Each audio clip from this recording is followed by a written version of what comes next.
All right. Here we go, back again on the other side of the coin. All right, welcome back to the other side of the coin, ladies and gentlemen. We are back for a watch-along. Oh, it's going to be another blockbuster watch-along, isn't it?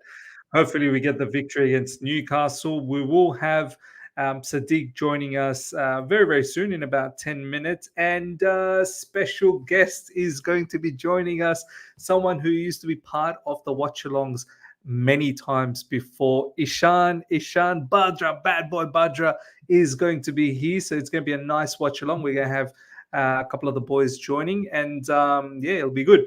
Meanwhile, obviously, we are all watching the Manchester City versus Liverpool game. Well, I'm definitely watching that. I'm pretty sure you all are watching it as well. Leslie Ogochukwu starting. This is what Samir is saying. So the leaks must be already out. I haven't seen any of the leaks as yet, but I'm pretty certain some of these leaks will be a first Premier League start for Frenchmen today. Frenchman. Which Frenchman are we talking about? Let's have a look. Brought us back a centre back, PYS. Let's have a look what PYS is saying. Ben Chilwell on his return a few weeks. Okay, so Ben Chilwell is only going to be a few more weeks and he's going to be back. Manchester City still looks to be in full control. They probably need to put this game away. I mean, as long as it's 1-0, I think Liverpool's got every opportunity to score something. But I have to say, Manchester City overall has been in control. I don't think Liverpool really, gave them anything too scary. Yeah, the odd chance here and there, no problems. But overall, I don't think it's been too scary. Let's see if there's been any more leaks. Big up to each and every one of you guys. Smash the like button as soon as you come through. The lineup will be dropping in about 8 more minutes. Doku goes around the corner.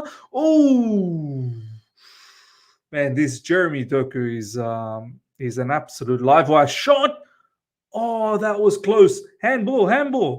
They're gonna have a look at this. Rodri with the shot. We'll see what happens there. Is Buddy Shields starting? Joshua saying, I don't think so, man. I don't think Buddy Shields is starting. Generally, the leaks are out by now, but I don't know. It seems like a bit late with the leaks today. Let's see what Chelsea Dodgers is saying. See if Chelsea Dodgers has something to say. Mudryk and Madueke. Nah. The captain arrives. Reece James. Yeah. I have to say, Reece James, what a job that he did with against Jeremy Doku. I mean, Jeremy Doku was an entity that had nothing to say in that match against us. But Jeremy Doku against Trent Alexander-Arnold, I'm not going to lie, there have been a couple of times where Trent Alexander-Arnold's been good. But overall, Jeremy Doku has had Trent Alexander-Arnold's number. Here's the thing. Here's how I feel about the whole Trent Alexander-Arnold and Reece James. There is no, in my opinion, there is no debate. If Reece James, when and if Reece James is fully fit, he is by far better player than Trent Alexander-Arnold going forward or defensively. I mean, Trent Alexander-Arnold, obviously, from an attacking sense, is fantastic, but he lacks from a defensive standpoint. So for me, nah. Max tweet. Let's have a look. Leslie starts. Max tweet. Must be on PYX's page. Why would Max tweet? Why doesn't PYS? Why does he tweet from Max? Anyway, let's have a look. Potential shock in midfield. Okay. Is everyone guessing that it's going to be Doku? It's going to be Leslie Ogochukwu. Seems like everyone's guessing in that regards, but nothing's out as yet. I don't get it. Like generally, people will have the leaks. Today, everyone seems to be asleep. Okay, Jeremy Doku has been City's outlet so far. Reece James locked him up. Absolutely. Corner coming up for Manchester City. Let's see what happens here. Alvarez taking the corner. Oh, that's a goal. There you go. 2-0. No, no, no, no, no. Foul on Allison. Foul on Allison indeed. Naran in the house. This really shows how well we played against City. City are cutting through the Liverpool midfield for fun. Our midfield was also quite compact. Yeah, man, we gave City a really good game. In my honest opinion, we should have beaten City. We should have beaten City. We played such a good game, man. Yeah, I mean, obviously, I don't want to take anything away from City. They played well as well, especially in the second half. I think in the first half, we had their number. In the second half, I think it was quite even, Steven. We had chances to win. Malo Gusto, I still remember, it was a big chance for Malo Gusto in the second half. Yeah, we could have taken the game. We could have taken the game. Ooh, VAR's having a look. VAR is having a look. I think that is probably a foul on Alison Becker. Yeah, I think so. I think so. So me, yeah, the Gusto chance. Joshua, you're live on World Watch Host as well. Yeah, because Sadiq will be joining soon, so it'll be on both the channels. That's why we try and stream from both the channels. Sadiq will join very, very soon. Ishan will join very, very soon. He said he was going to join, so let me quickly message. I'm sure he'll be there. I'm sure they'll all be here very, very soon as well. Smash the like button, guys. As soon as you come through, Manchester City, they steal the ball. Oh, and that's a foul. That's a foul. That's a foul on Julian Alvarez. Chelsea HQ tweet. All right, let's have a look at Chelsea HQ tweet. Let's see what Chelsea HQ's got installed for us. Caicedo on the bench today. There you go, ladies and gentlemen. That's the first news. Caicedo's on the bench. Brought us back a centre back. Yeah, okay. Caicedo's on the bench, so we know what's going to happen. It's probably going to be Leslie Ugochukwu who's going to feature in the starting position. I can't think of any other sort of combination that can happen in midfield. A first Premier League start for a Frenchman has to be Leslie Ugochukwu, right? Has to be Leslie Ugochukwu. But anyway, in about a couple of minutes' time, we're going to get the starting lineup in any case. So it's fine. It's fine. All right. Julian Alvarez. Okay. Bernardo Silva takes it. Oh, my days. Manchester City. Rodri. Wow. Clear on goal, man. Oh, it was offside anyway. He was offside by a mile. Yeah. 1-0 still to Manchester City versus Liverpool. 70 minutes gone. Harrison in the house. Yes, my man Miz has it gone. All right, my brother. Joshua's got a particular tweet. Let's have a look at what that is all about. Lee Ryder, Joe Willock not involved today. Sean Longstaff also not pass fit after whack on the ankle at Bournemouth. Wow. There you go. There you go. There you go, ladies and gentlemen. More issues for Newcastle, as you can see over here. Thanks, Joshua, for sharing that, my man.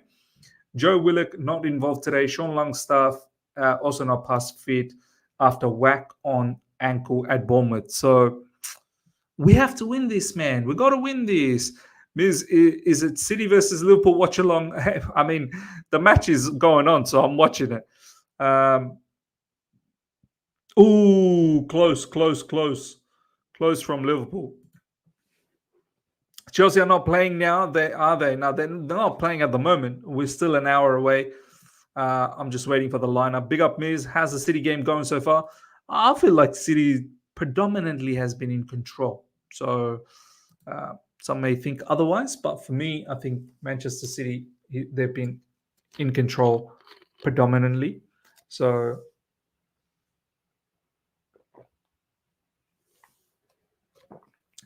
yeah. Liverpool corner coming up. I don't think Liverpool created anything absolutely clear cut. I think they had some half chances here and there, but I don't think nothing is clear cut. Lineup CFC Daily Tweet. Is the lineup out? It should be out now. It should be out now. Let's have a look. Let's have a look. See. Should be out now.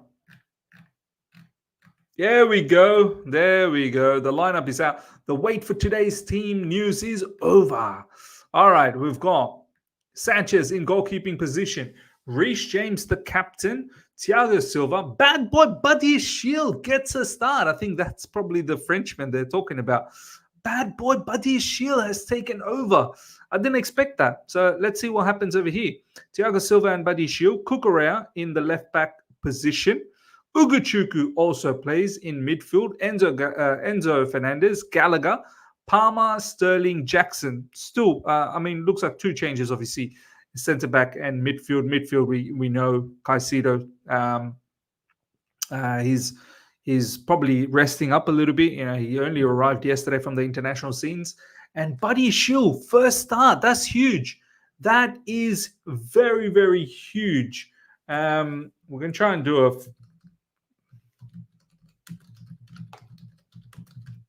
We'll do a formation builder. Still 1-0. Still 1-0 for Manchester City. All right, so we'll draw this up. So we've got Jackson up front. I think he deserves to start. He's been very, very good. We'll probably have Sterling on the left. Most likely it'll be Sterling on the left. Palmer on the right. I think Ugochukwu. I'm just going to call him Leslie. It's too difficult to spell out Ugochukwu. Leslie probably going to be the deepest midfielder. Gallagher is going to be on that right side. I think Enzo will probably be on the left side. Then you've got Cucurella.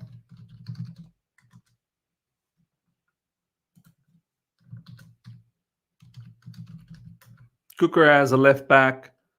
You've got, I think Buddy Shield because of his left foot, right? I think Buddy Shield's probably going to be on that side.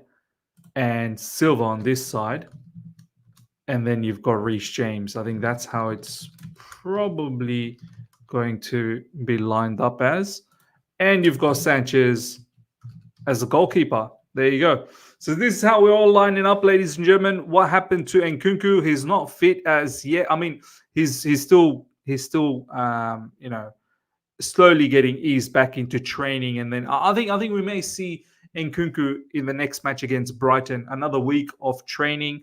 We may start seeing him featuring off the bench. That's what's happened to Nkunku.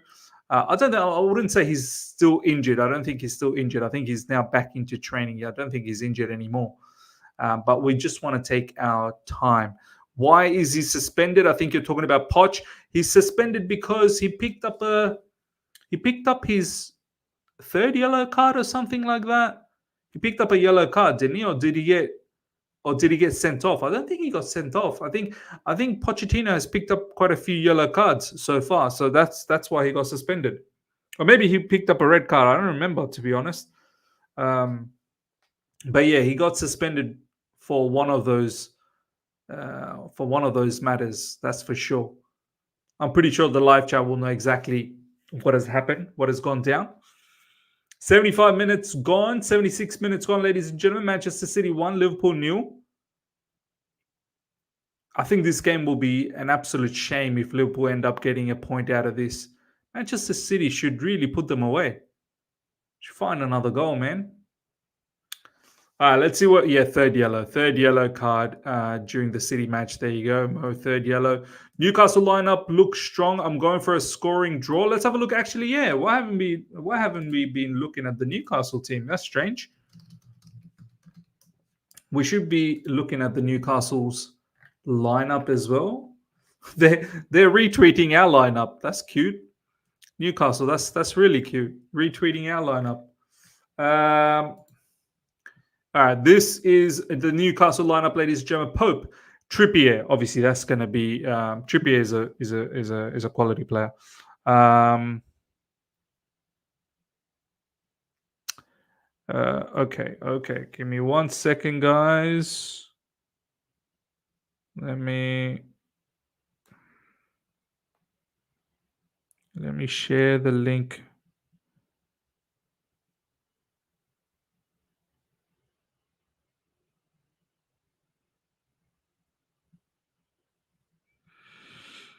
Let me share the link with Ishan.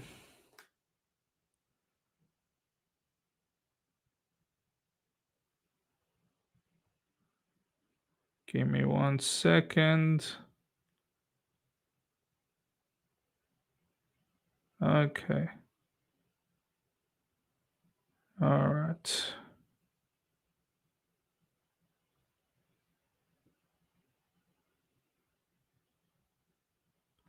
There we go.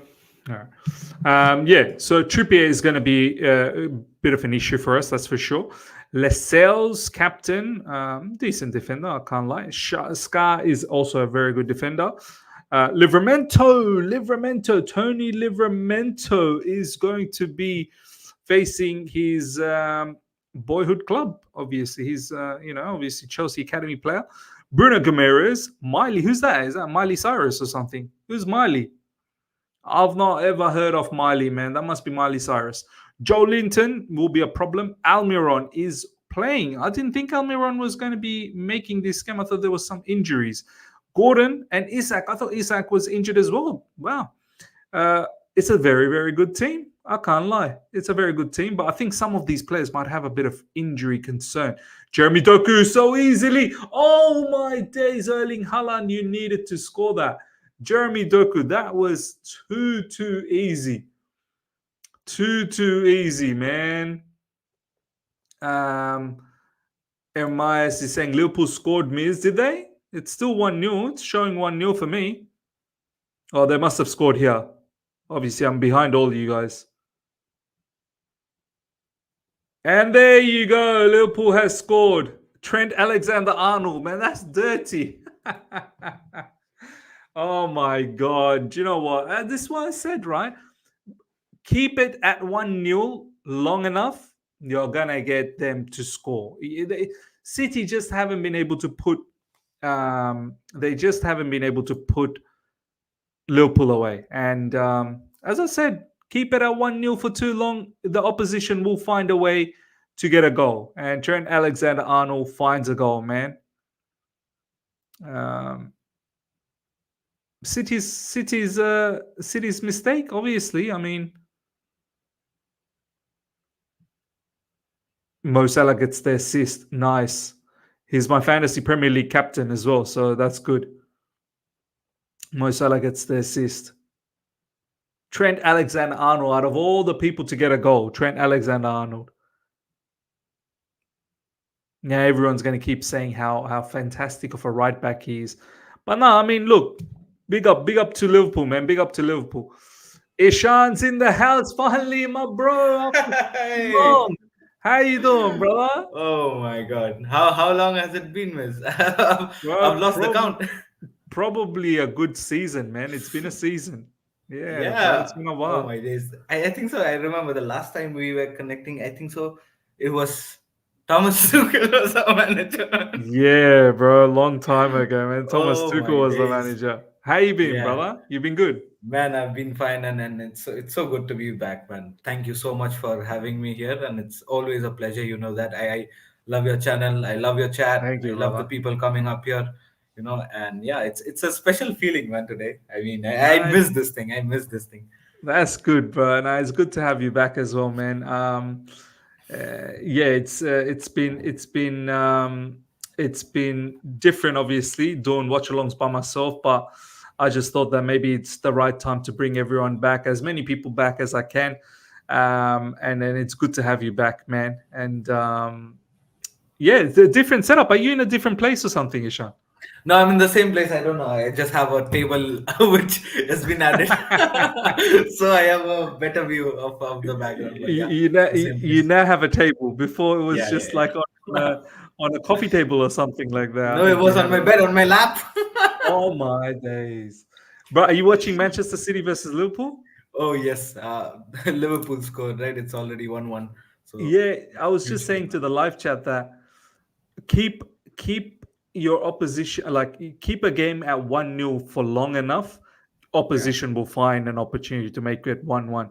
I think City, they definitely should have been at least two, maybe three up, but they've just not been able to put their chances away. We've got our boy Worldwide Charles back again. How you Good, doing, man. bro? Sorry I'm late, man. Big up Ishan as well. Good to see you guys, hey, man. hello, brother. Hello, how are you? I'm Ishan, you good, know thanks. Sadiq, right? You know Sadiq, yeah? Of course I do. Yeah, well, I mean, who doesn't know Sadiq, bro? Sadiq, how are you, brother? Miz, I got something for you. Talk to me. What you got, bro? Here we go. Oh, you're bad, bro. Oof.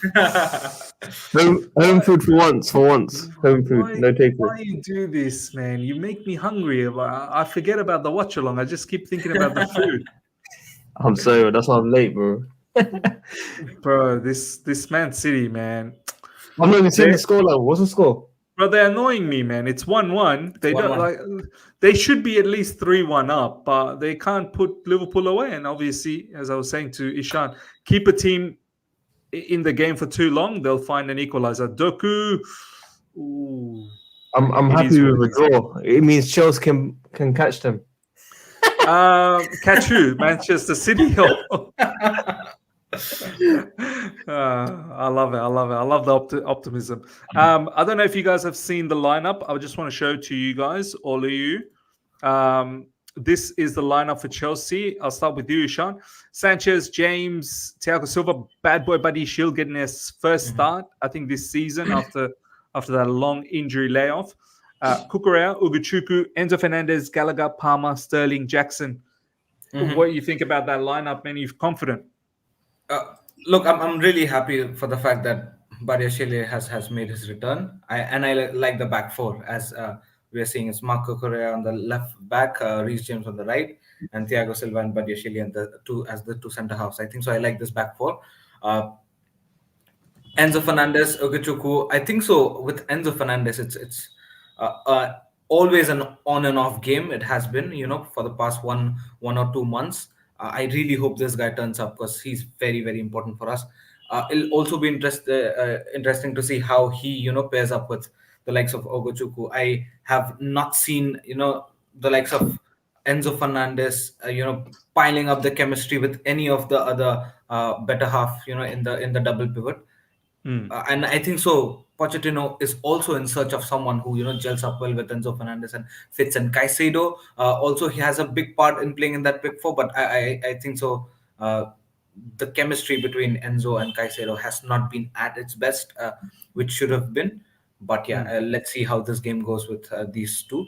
And I think so. Front four, it was quite well. I think so. No surprises up there in front four. But yeah, a huge game for all of these guys. No, 100%, man.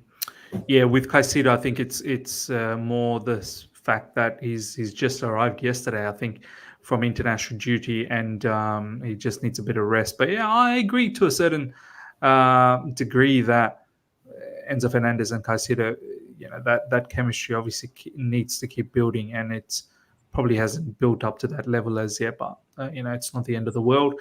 Gallagher has probably outshone them in recent times. Sadiq, you're looking at that lineup. Buddy Hmm. Shield, bro.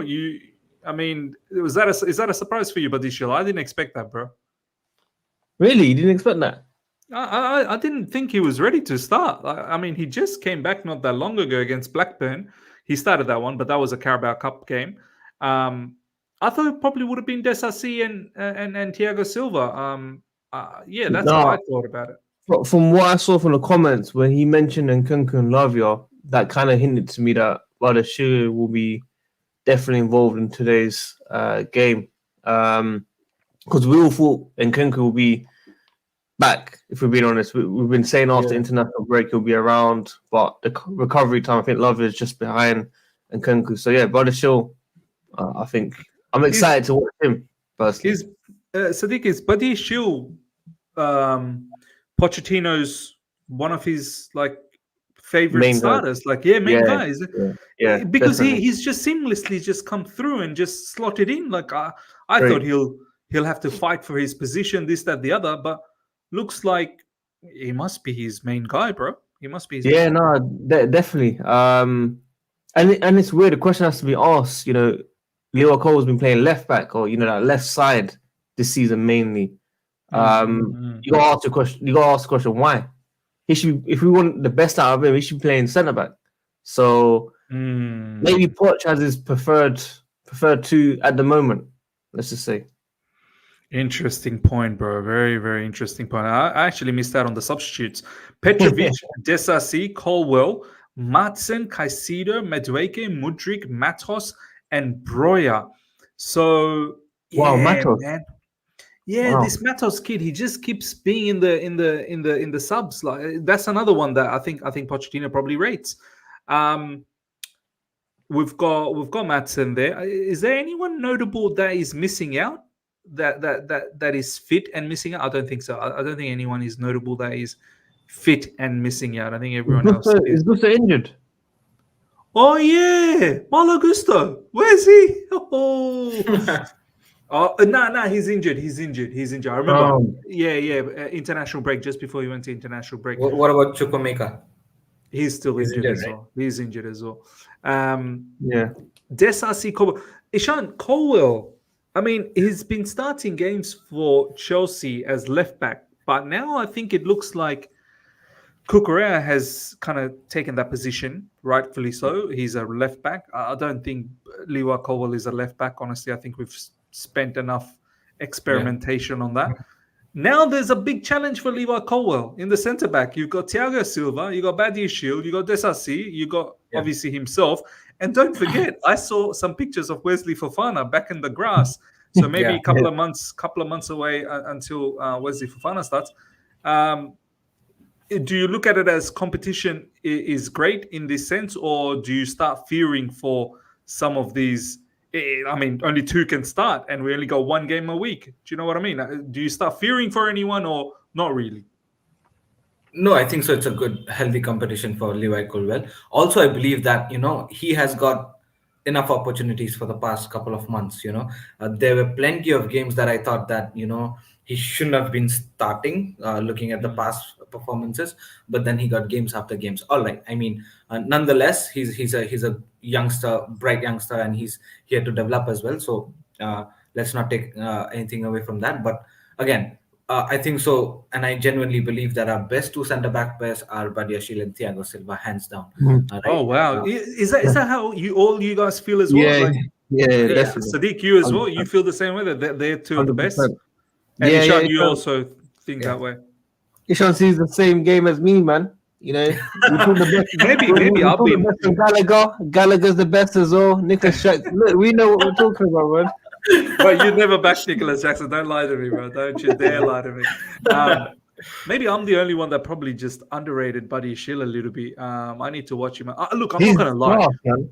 He's bro. class. I'm not gonna lie. Buddy Shield last season was very, very good. Of course he was. But there's been moments where he's been dodgy as well. Just like all our centre backs, they've all been dodgy here and there. But yeah, it's good to see that a lot of people been putting him a lot higher than every other defenders that we have. So interested. I want to have a keen eye on Buddy Shield. So Ishan, yeah, going back to you, Buddy Shield and Thiago Silva. That you're very confident with this two combination.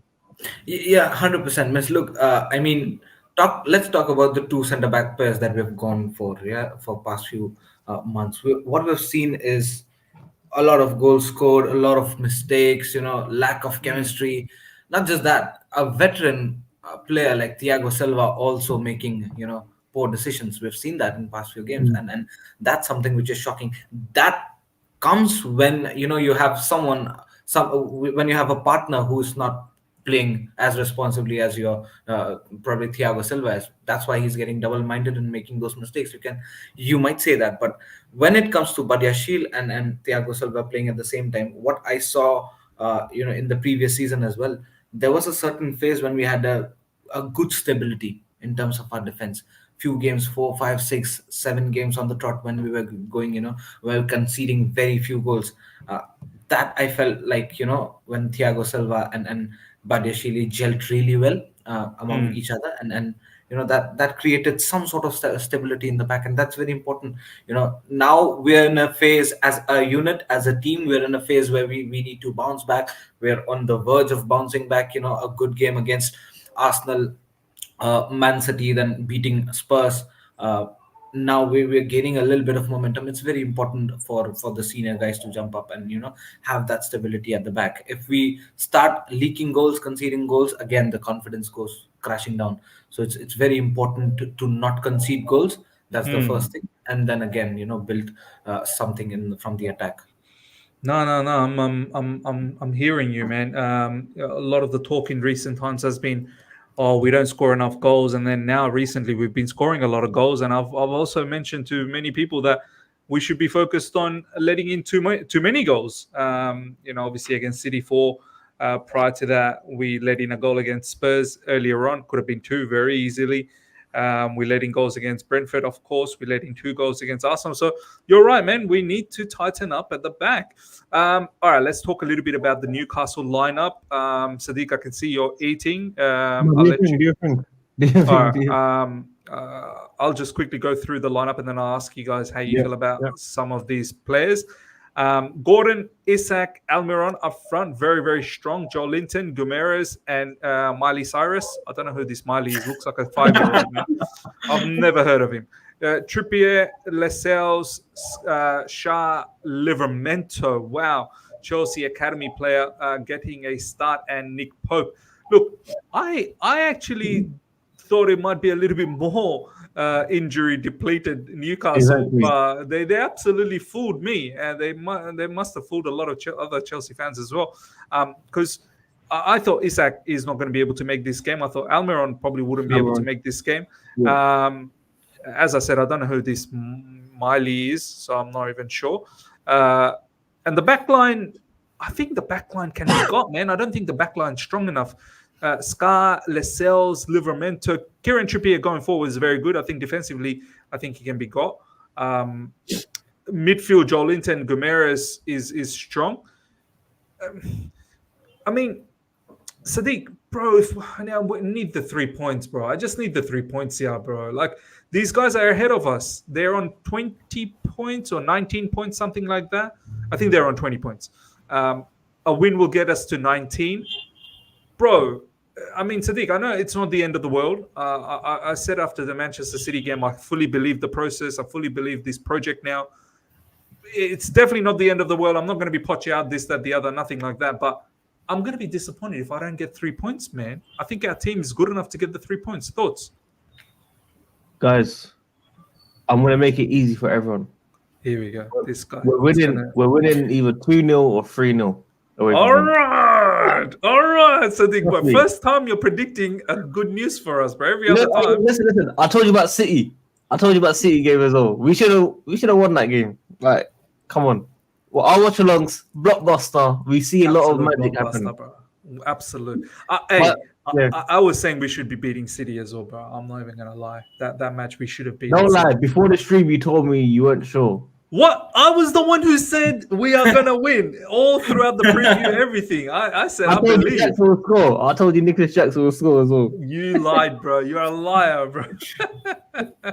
You were giving all the fans an impression that we're gonna get smashed.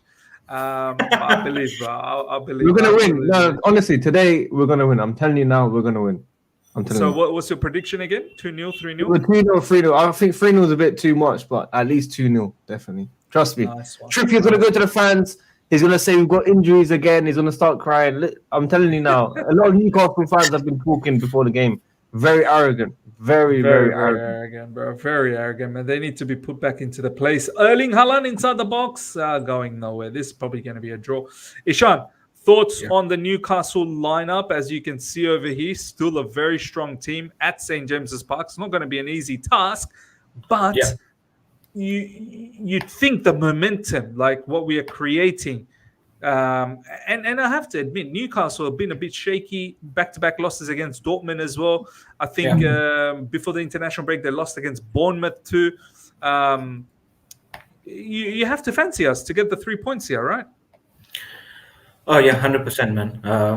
I believe that it's a good chance. Earlier, probably 3-4 game weeks ago, if you'd asked me this question, I would have said no, no chance, no chance at all. But looking at the performance against Arsenal, then Tottenham, and then Man City, now I think so. I have confidence in saying that we can pull off a win, and I think so. We should. They're this is a very good chance. You don't get chance against someone like a Newcastle who's been spot on from past couple Oh, of they seasons. almost scored. Manchester City almost scored. Anyway, Yeah, that was continue, pretty bro. close.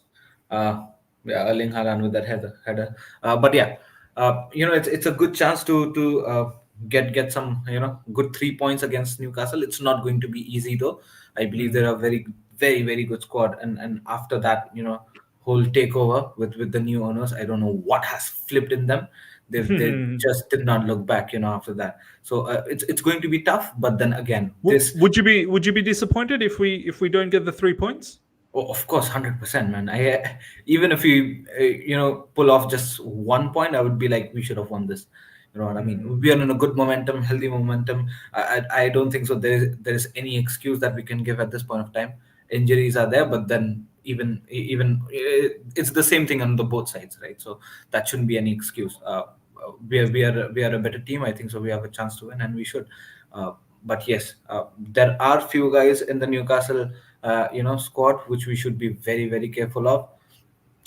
One is this Isak guy. I mean that guy scores goal like for fun, man. We need to be very very careful of that guy. Apart from that, there is Miley Cyrus, and I don't know who else will have to take care of those guys as well. But the only thing which I now probably fear of is guys like Almiron who have not been at the peak of the form. All these guys turn up against Chelsea out of nowhere, out of no reason. Bro, All these especially guys. that Almiron, bro. Almiron always tend to We should turn be up. injured. This guy playing today, bro. Yeah. Bro, what's going on here? Nunez versus Pep Guardiola. What Why are happened? they fighting? I don't know. Pep Guardiola, Klopp's trying to break them up. I'm not really sure. I think Pep might have said something, or maybe Nunez said something. But anyway, it is what it is. It's a draw, man. Well, a sad result, bro. I fully wanted Manchester City to win that, man. That Why? annoys me.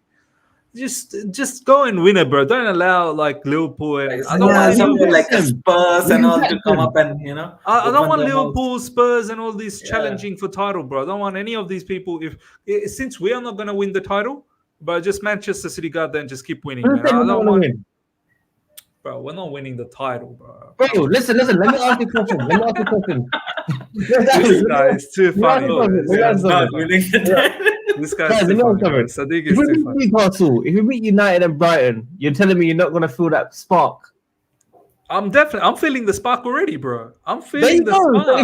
if we win against Newcastle, United away, which we should win, by the way, and We should win the Brighton. next three, but I'm more looking at your European positions. I'm looking at Champions League positions for the time being, bro. Guys, We're don't be just- surprised. These teams are gonna drop points. They're gonna bring us back in. Like we're gonna be around. We're not I gonna love be it, bro. top, but we'll be around. Bro, within 4 or 5.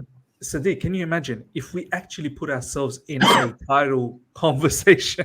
Nah, bro, that's haram to even talk about, bro. Honestly, we're doing a sin. It's haram, bro. No. Allah, please forgive me for talking like this. I'll see you in January. I'll see you in January, bro. But yeah, wildest things have happened. Obviously, we'll see how month of December goes. Sadiq, I wanted to ask you, brother. If we don't get the 3 points here today, like, there's few fans I've already noticed on social media. They're like, "I'll take a draw today." Are you one of those ones that'll go, "I'll take a draw today," or you're gonna be disappointed, bro, if it ends up being a draw? Yeah, I want to be disappointed, man. I've got high expectations following the last couple games. The momentum's high. It's looking good for Chelsea, and we just need to take advantage with a team that's gone down. And Adnan, it's not nice, man. This comment is not nice. This is not nice. You're I told you exposed, lot. man. Bro, Exposed. I told you lot. Against big teams, we do well. We have to take advantage. We just have to fix against the low block teams. Miz, I told you. Don't be surprised against these type of teams. I did tell you. You And you tell know me. that as well. You did tell me, bro. You have, and yeah, we do well. We do very very well against teams that want to play football. Um, what are we expecting, boys? I mean, I'll go to Sadiq first, and then I'll go to Sean on this one. Are we actually expecting Newcastle at St James's Park with their recent results? I don't know how the morale should be down. I'd say. Are we expecting them to come out and go head to head with us and take us on? Because that suits us. That's beautiful for us. Um, Exactly. I'm expecting that, but there are a lot of people that are saying, "Oh no, they're a low block team. They're going to sit back and try and counter." I'm like, the matches I've seen for Newcastle, I've not really seen them being a low block. Like, I don't know. Have you seen them being a low block team? Nah, I mean, obviously, they're probably judging it from Europe games. You know, the PSG, the Dortmund games. They're probably judging it from where the pressure's very high for those type of games. But I feel like they'll come out strong. The first 5-10 minutes, and Miz, like we said against City, we just need to make sure we control, that tempo and make sure we frustrate them in the first 5-10 minutes. Early goal would be a dream come true. Yes, I genuinely believe we will get a solid result against Newcastle. Like, I believe as well. I I'm believe. not trolling, guys. I'm not No, trolling. no, I'm not We trolling are either. winning this one. I said We're in my winning. preview. I said in my preview 2-0. I said we're gonna win them. Really? Yeah. I said I'm confident that we're gonna keep a clean sheet, and I'm confident that we're gonna score goals. I even said Sterling will be man of the match. For me, Raheem Sterling will be man of the match.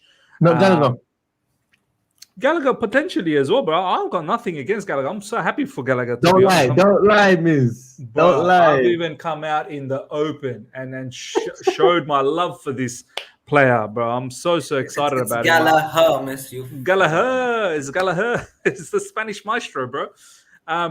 Ishan, I mean, Chelsea, with the momentum that we talked about, Yeah. which particular player are you looking at? As I said, I'm looking at Raheem Sterling. 2 weeks off, disappointment from not making it to England.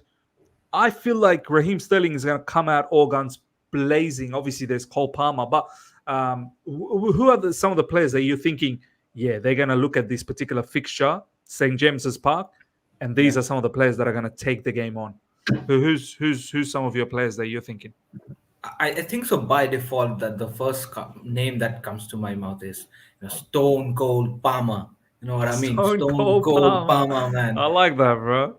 This guy has been amazing since day one. You know what I mean? He's been brilliant. He's been brilliant. He's been unstoppable. I just wish he keeps playing the way he's been playing. The flair that we need from the wings, he's been providing that. He's just not playing the role of a winger, but he's also playing as a number 10. He flows around the pitch. He reaches inside the box in those dangerous areas. All the flicks, passes, and all lofted passes and all. He has that. He has it all. I think so. He's very very important for us in this game, alongside Sterling. Jackson with the momentum. Miss, I'm not very much confident with Jackson, to be very honest. Yeah, I hear you, bro. A lot of people are not confident with him, but I'm still backing him, man. I feel like he's got a game. If he just develops a little bit more, can give us something. But I hear you. I hear you, bro. Yeah. No, apart from that, I think so. In this game, if you're talking about this particular game, the default I told you is Cole Palmer. For this particular game, I think so. I'm having a good, strong feeling about Marco Correa. I think so. This is the game he'd like to put himself high and strong. You know what I mean? Because this is a huge call by Pochettino, right? To make Levi Colwell sit on the bench and have a strong, legit back four start with Marco Correa on the left back. I guess that. I mean, Levi Colwell, you don't look at him as a left back, do you, Ishan? Levi Colwell? No, 100% not. I mean, I don't know what he was doing there in the first place itself. He was just sitting there. I mean, listen, the role of the left back is very clear, right, miss? You need to be a good overlap for your winger, and also pop back down, for all your defensive duties. Yeah. Levi Colwell, the attacking forefront, the attacking responsibility was completely missing when he was in the left back position. So whenever he was a left back, I think so it was just a fluke of a back four. It was back three only. I used to consider that as back three itself. There was Levi Colwell, Thiago Silva, and the other guy who was standing I there. don't think he defended well either as a left back. I think he's far more suitable as a centre back as opposed to a left back. That goal that we conceded against Spurs that came from his side, he just kept on backing off from Kulusevski. And then Kulusevski took that shot, which obviously I think it was deflected in as well. But yeah, Cucurella, I just want to ask one question. I mean, look, what a fantastic story of Cucurella, right? I mean, this guy was moments away from potentially being transferred away to Manchester United, and then he wins back his position as a right back, and he kills it as a right back, and then he absolutely then takes over, and now there's no looking back. So it's a great story. But I do have a couple of things that I want to say about Cucurella. Defensively, I think he's really tightened up at Chelsea Football Club. Offensively, I need more. I need to see the Cucurella that I saw back in Brighton, that was overlapping, as you said, getting into the box. Whipping in some crosses. I need to see that. And the thing about Cucurella, Sean, is he gets into goal scoring position. He needs to score goals, bro. He has to score goals. 100%. And the comeback of Cucurella has been very difficult for him.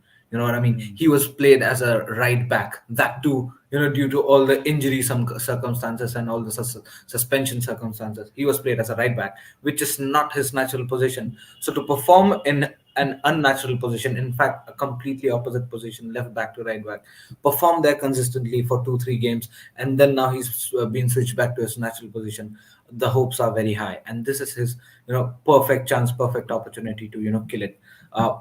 Even if he does not contribute in terms of goal scoring opportunity, at least be very strong and rigid and do your complete responsibility in terms of all the defensive duties. So that will do the job at least. Don't take as much pressure as you want for in terms of all the attacking attributes, but just be strong and see the game off with good defensive abilities and assist your partner Badiashile in the left hand side of defense. That will do the job for Cucurella. I hope he does it, man. It's a very important game for him. No, absolutely, man. I'm looking for. I said the same thing in my preview as well, that Cucurella is one player that I just want him to now just give a little bit more. It's a fantastic story. The way he's come back into the team, I just need him to elevate that game a little bit more. Sadiq, a lot has been said in recent times about Enzo Fernandez as well. He's been on and off. There's been games where he's been really, really good. There's been games he's not been good. I've been a strong supporter of Enzo Fernandez. I want him to get back to his, brilliant best as he was for us last season. Some of the passes that he was playing from deep was just sensational. Sadiq, do you think there is a case where we do need to try and manage him a little bit and maybe give him a little bit of break here and there when we can? Young father, I think father of 2 kids. He's only like 22 years old, man, Enzo Fernandez. And the constant travel to South America and these qualifiers in the South America, they're brutal, bro. They're nothing like the European levels where they play Malta and North Macedonia and all of these Gibraltar and all of these teams in South America is brutal, bro. Do you think some of that things have probably contributed to why Enzo Fernandez at times looks a bit off pace, or is there other reasons for him not being at that level as he was for us last season? Yeah, of course. Just quickly as well, I'm surprised actually. I didn't really see this or say this. I thought Chelesa will play instead of Enzo. A lot of people only joined yesterday. He only joined yesterday. Yeah, which is a bit of a mad one. But remember last Watchalong, I asked you, what is the expectation of Enzo? Because I think everyone sees Enzo differently. Whether they want him to assist, some of them want him to score from where he plays. Which is, it depends on how you see the player. For me, I've seen him create, and our players haven't put it away, and that's the story of our lives. Or he's been an architect where he's created the chance, like you'd say with J5 used to do. What is your expectation, basically? So I think it's really, really harsh, and obviously the price tag will always play in people's minds and will affect people's minds, saying that he must do everything. So Yeah, I've been okay with him. I don't think he's done anything bad. I don't think he's been that special, which I understand everyone's view. But I feel like a lot of people just want to scapegoat someone. That's all it is. And I feel we need to distinguish what we expect from Enzo Fernandez. That's all it is. No, you're right, man. I think that's what it comes down to. You know, if you're a particular fan that think like for me, I can only speak for myself. For instance, I think Enzo Fernandez is a deep lying playmaker. I think he's more of a Jorginho style of a player. Obviously, a little bit more. Um, yeah, of course, a little bit more physicality about him as opposed to Jorginho. I would like to see someone like Enzo Fernandez be, you know, involved in the first phase as much as possible. Just receive the ball as much as possible. You dictate the play from deep, and I'm not saying just pencil yourself as the deepest midfield. Like, as the play is going forward, you transition from being a 6 to an 8 to a 10. You just transition. You know, a lot of people think when I say play as the deepest midfielder, once the build-up is done, Enzo Fernandez is just going to sit in front of the two defenders like this. No, he's going to progress with the ball. That's football is not static. Players don't just sit where they where you know how the formation looks like. So for me, I would like to see that. I'd like to have Gallagher and Caicedo more next to Enzo as the box-to-box midfielders. They're the ones who should be doing predominantly all the defending, basically, and be box-to-box. And Enzo Fernandez, I'm not saying he's some sort of a, you know, unknown quantity as a defender. No, Enzo Fernandez reads the game very well as well. So and he's Argentinian, man. He's South American. He's got the dog in him, man. But yes, of course, there are times. It sounds like Lampard ball, Miss. What you're describing there. Well, Sari used to play with the 2 8s as well, right? Yeah, when you remember Lampard, everyone was like, we want the 2 8s and one sitting back, and we got absolute demolished. Oh, no, but see, this is what I'm saying. There is no sitting back here. The entire team works as a unit. There's no sitting back, one player sit back, everyone go. No, it's not. It doesn't work like that. If you look at Sari's model, and I'll go to Ishan here. Ishan, if you remember Maurizio Sarri, how he used to play Jorginho as the register, and then he would have Kovacic and Ruben Loftus-Cheek, or Ruben Loftus-Cheek or Kovacic, whatever the case was, right? Yeah. And it's those 8s that were the box to box and would defend, and then Jorginho is the playmaker, he's the register, right? And as the game would progress, they all go up together. They would all shift forward together. So at times you would even have our centre backs being in the opposition half, camping there, because we want to camp the team there. And as soon as we lose the ball, we want to be able to win the ball high up. So people need to forget about this whole concept of, you know, you need like a Declan Rice kind of a defender just sitting there. No one sits, bro. No one sits. Like, even if you watch Casemiro, there are times where Casemiro bumps forward too. If you watch Declan Rice for Arsenal, he bumps forward too. No one's sitting static. You know what I mean? Yeah. This whole thing about sitting. No one sits static, man. As the game progresses, you got to move on where it leads you. So, do you agree, Ishan, where Enzo needs to play, or are you happy with what Enzo is doing now, which is more as a number 8? I mean, he is involved in the first phase, but because Caicedo is also very technically good, sometimes Caicedo is doing that, and then Enzo is a little bit further up and trying to link up with the attackers. Or do you want him to play a little bit deeper? What's your thoughts on Enzo Fernandez? Look, to be very honest, let's just compare Enzo Fernandez's position when he plays at Chelsea versus when he plays against at Argentina. That's a good I love how you brought that up. Talk to me, bro. That's interesting. I mean, I don't know when since he's joined Chelsea, there were games like you just said, on and off. Basically, all the on games that he's had, it's just because of his individual talent that he possesses. But when he plays in Argentina, it's just that natural flair that comes up in his gameplay. He's always, looking to bomb into the box. He always has his presence into the box. He scored a lot of goals as well. He takes on shots. When he sits back, I don't know just exactly what you said. When he sits back, I don't think so. He opens up very well, against the opposition. He's very good with his long range passes, lofted passes through balls XYZ. But he has more, under his arsenal, and I think so. To unlock that, I think so. One thing which I believe is you need someone in the team, probably like a Caicedo or probably Ogochukwu in today's game, someone to have a backup if someone loses the ball. I mean, from our team, while attacking, someone loses the ball, there should be a backup to run back, into our end. Because one thing that I've seen is whenever Enzo has played, in that register position, there was always a vulnerability that he had while running back. Yeah, That's sure. that's one of the things. But he was more comfortable when it comes to his performance at Chelsea. He was more comfortable in passing ball and delivering balls into the flanks, all the through balls, the overhead through balls. He was pretty good with that. But I also agree to the fact that he has to bomb up, because I know his ability is there to score goals. He can be a very good threat, up top. He can be a very good threat inside the box.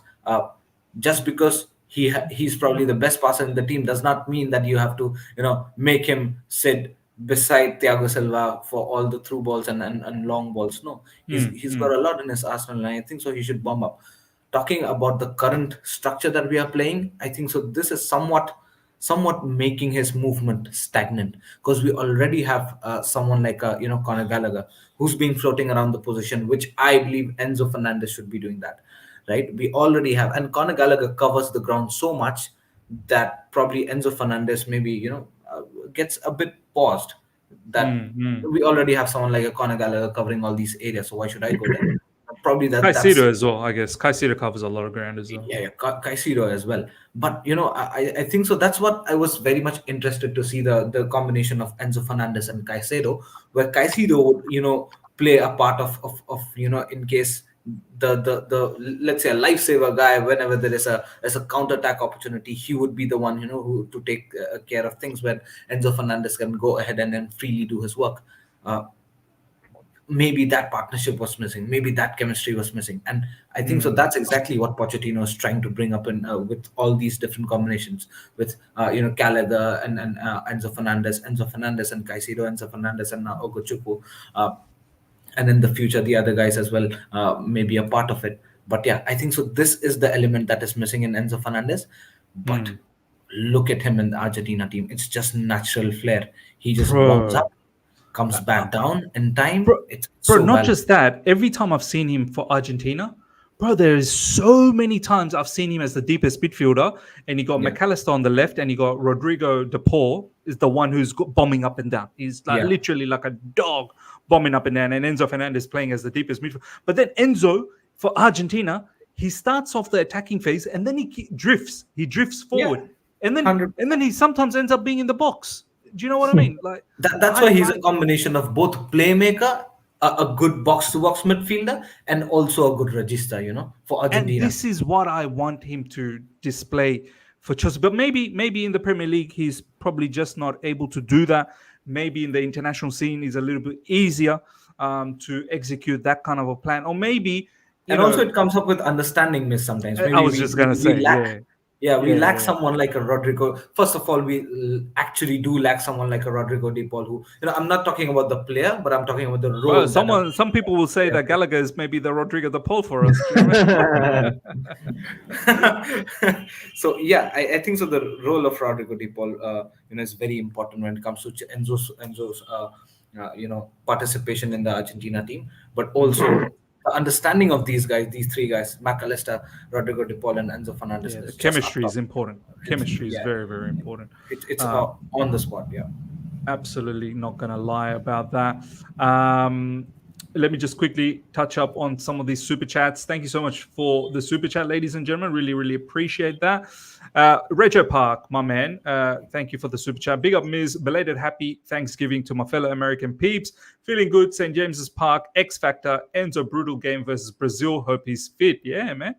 That was some mad scenes that was going on in the South American qualifiers, man. Brazil versus Argentina was absolutely madness. Dinesh, thank you so much for the super chat. We need to win today and build our season. Have to. Have to. I'll be disappointed. I'm not going to be like Poch out or this, that, the other, but I'll be disappointed. I think this is a game. It's up for us to get the win. That's how I look at it. All right, let's have a look at some of these comments from Maurizio Pochettino pre-match. Maurizio Pochettino on Moses Caicedo not starting. Yes, it is true that with Moses Caicedo, we need to manage his minutes carefully. He only arrived back with us yesterday from international duty with Ecuador and has only had one training session. So we felt it was best that we avoid any possible injury problems and just be careful with him with so many games ahead. This is why we have a big squad so we can use the players. We do not want to force players to play when they are maybe not in perfect condition. So Moses not starting is just to avoid risk. Now, I like this. I think we need to be very, very careful as to how we are managing every player's health. It's very, very important that we do that.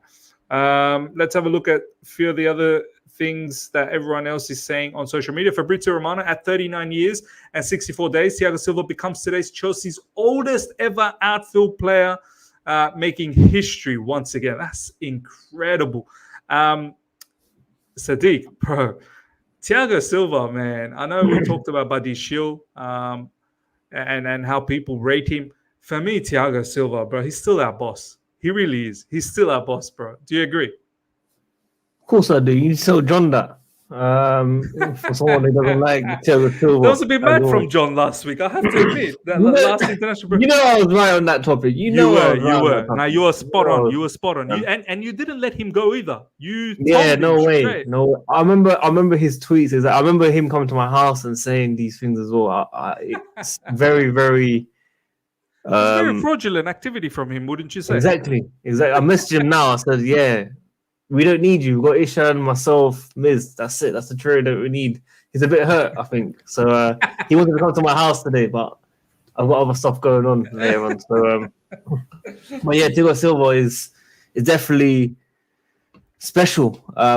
Look, what formation are we playing again at the back? Miz, tell me. What are we playing at the back? 4, bro. 4 at the back. So that kind of tells me Thiago Silva wasn't an issue. Apparently he's not quick. Bro. He's not quick enough, and he can't deal with it. Apparently. So we'll see what he does. It's special for sure. He's going to be 40 very soon, man. Which this guy just doesn't age. That's incredible, bro. I can't believe it. But Miz, I'm sorry for the last 5-10 minutes whilst you guys were speaking.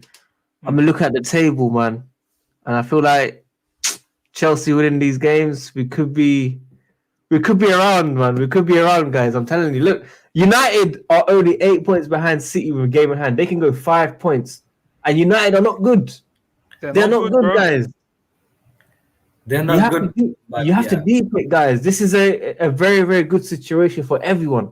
I know we want City to win over any other team if Chelsea are not around, but all clubs right now, look, guys, man, look, it's tight. I know we're not in there yet, but in 3 games' time with 3 wins, we will be there. We will be there. We will be. I mean, Sadiq, I completely hear you, bro. A win today against Newcastle, it will take us ahead of Brighton. Do you know what I mean? Obviously, we'll see what Brighton does. But we've got Brighton next up. So win against Newcastle's big because Newcastle's ahead of us. So we want to get the victory. And then it's a battle against Brighton, and we can hopefully solidify the situation for being in front of them. And then it's Man United. And exactly, guys. I've got complete faith that Man United's going to lose this weekend against Everton. I have complete faith. I hope so, bro. I think Everton, with that 10 points deduction, I think they're going to be raring to go. They want to go out there and pick up as many points. We've been through our difficulties. Yes, we're still going to struggle against lower block teams, but we've been through that difficulty, and I feel like the only way now is up. So yes, look, this is the first time in probably 18 months. I think I can say for all of us is we've got a bit of confidence, and it might sound a bit delusional, but look, guys, I'm telling you, 3 games can sneak us in. this top 5, top 6 at least. They can sneak us in Bro, 100%. it Man. does not sound one bit delusional. I completely understand your logic. I've been saying it, bro. I've been saying it well before the Tottenham game. If you remember, Sadiq, we were doing the podcast late night Yeah, your time, early my time, yeah, and I yeah, was saying yeah. Tottenham, we got to beat. We have to beat Tottenham. We beat Tottenham. I said we got to compete against Man City at least, and we competed against them. If anything, we probably should have even beaten them. And then I've been saying all the past few days, bro, Newcastle W, Brighton W, Man United must W. And then that could really turn No our money season waste. around. No Oh, money waste. and no money Mace, bro. Mason, man, bro. This Is guy, that still hunting your channel, miss? I gotta ask this. Is that bro. money maze thing? Bro, the money Mace the insults. But by the way, his dad finally blocked me, man. His dad was on my Oh, channel. No Finally way. Tony Mount, he's finally blocked me. I just checked the other day. I just want to say, how does Tony Mount feel about me talking about his son this way now? And then I noticed that he blocked me. So Just Yeah, quickly, yeah, though. yeah. Just quickly. You know when he joined United and he said, "Oh, you know, it's the biggest club with his dad," or Yeah. whatever it is. yeah, I feel like later on in his life, he'll come out saying that he was forced. You know how Joe Cole was forced with Liverpool, and after when he retired, he come out saying he was told to say certain things about Liverpool. I feel like, you know, Mount, Havertz, we're gonna see a lot of things in the future. I don't think they mean. I'm sure they regret leaving.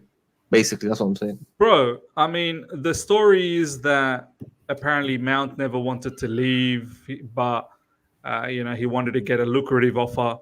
And the word is that Chelsea gave him a decent enough offer, nothing lucrative, decent enough. I think Chelsea wanted to double his income. He was on 75,000. I think they wanted to give him something 150,000. If you really love Chelsea Football Club, you take it. Now he's gone to Man United, a lot more money than what he's getting apparently. I'm not sure whether it's a lot more, but it is more than what he was offered at Chelsea Football Club. But I've got no doubt he will be playing for Everton very, very soon, Mason Mount. I've absolutely no. Absolutely no doubt in about a season and a half, maybe next season, he will be Everton's marquee player. Everton will be glorifying him. Mason Mount, big English player. They will have a parade for him at the Goodison Park.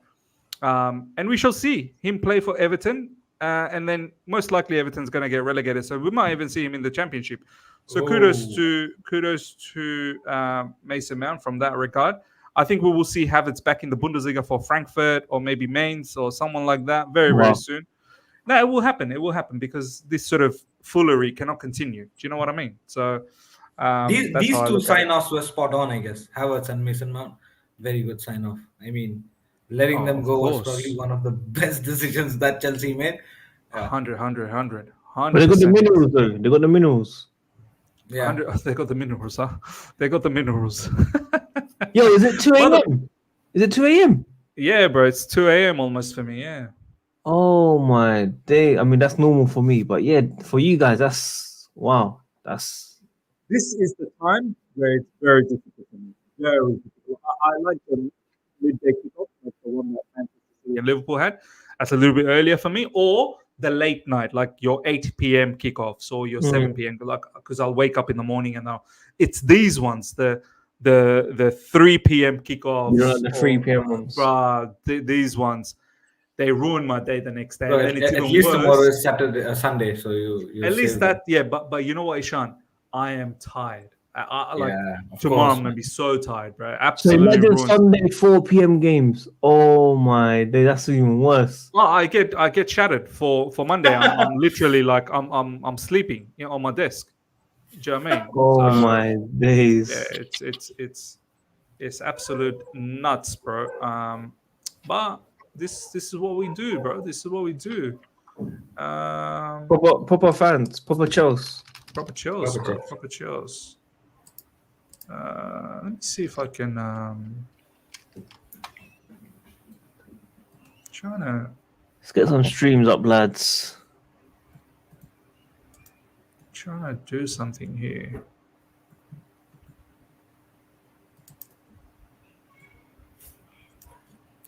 I'm gonna show you guys a setup.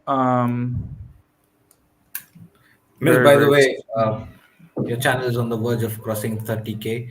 So first of all, yeah, congratulations bro. on that. Thank you, You thank know, you, thank I, you, I man. remember when I Hopefully, started featuring your channel, you guys were 2.3K, right? And yeah, yeah.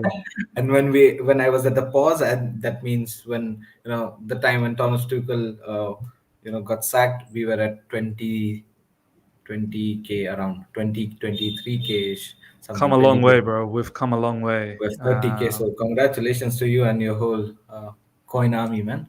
Thank you, bro. Hopefully, we hit 30,000 very, very soon, and hopefully, we all grow together, man. I want Chelsea, my brother Sadiq, to kick back again, and yeah, all of us, and Ishan as well. You're going to be part of the channel, hopefully, more and more. Yeah. By the way, do you guys like this setup? Is this setup better? The score on the bottom Yeah, corner. it's okay. It's okay Oh, for yeah. me. Yeah. We'll be getting much exposure to Yeah, no, it's better to have a bigger screen of us so everyone can have a look at our, reactions and whatnot.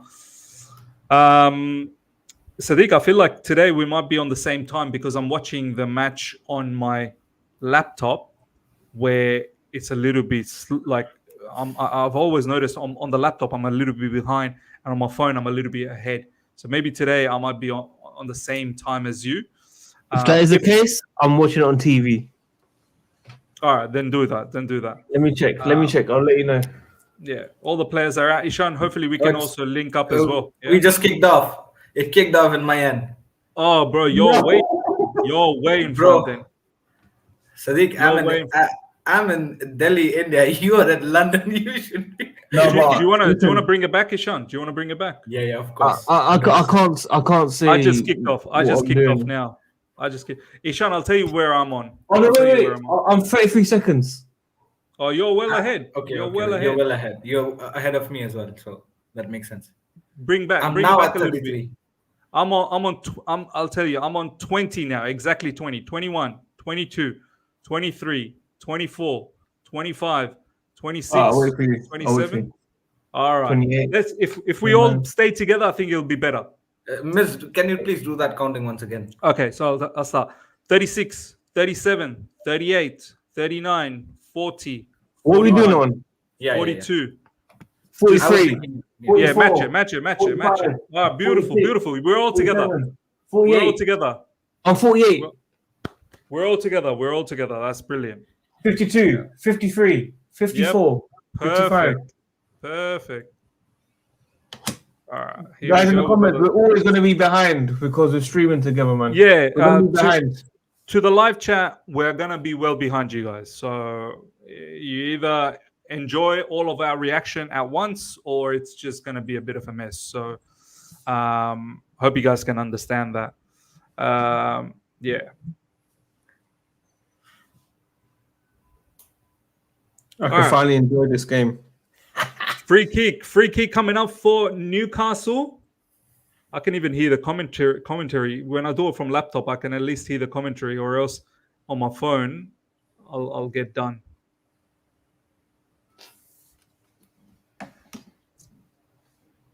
Ooh.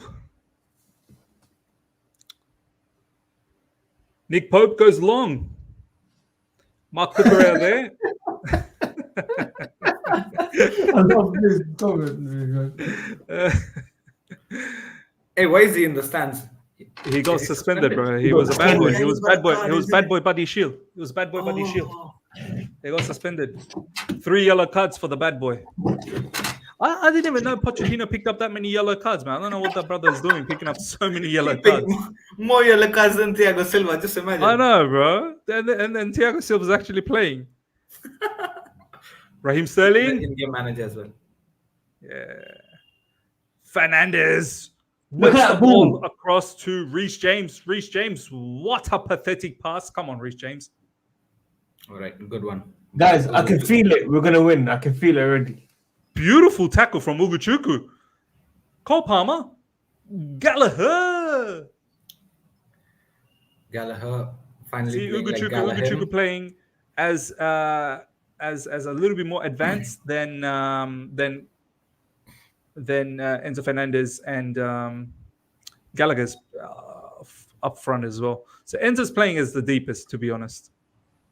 Don't foul. Oh, okay, foul now. Almiron, Isak with the ball. Oh, Brilliant. but he's still good defending. Cucurella. Oh, nice, beautiful play from Chelsea. That's brilliant. Oh, I think you're 1 second ahead of me. Oh, it's just a second, bro. I think that's. Oh, no, actually, hold on. Let us try and fix that, bro. No chance. 40, 41. Jackson, 42. Nicholas. Bah, what are you doing, Nicholas, bro? What If you're are you going all the way, doing? just have a shot, bro. Come on, Nicholas. 52, 53, 54, 55, 56. Yeah, you're just about a second behind, bro. Just about a second. Sanchez goes all the way, bombs it forward. No time to mess around, bro. He ain't thinking about distribution, bro. He's only thinking about get the ball out of here. By the way, did you guys see some of Edison's distribution in that first half for Manchester City? He can be a midfielder, bro. Honestly, he can be a midfielder. Yeah, no, true. Edison is probably one of the best in the leagues when you talk about distribution. Yeah. Absolute madness.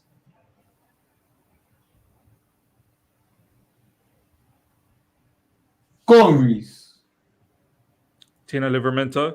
I'm sure Sadiq's time has gone left, right, and center away from us.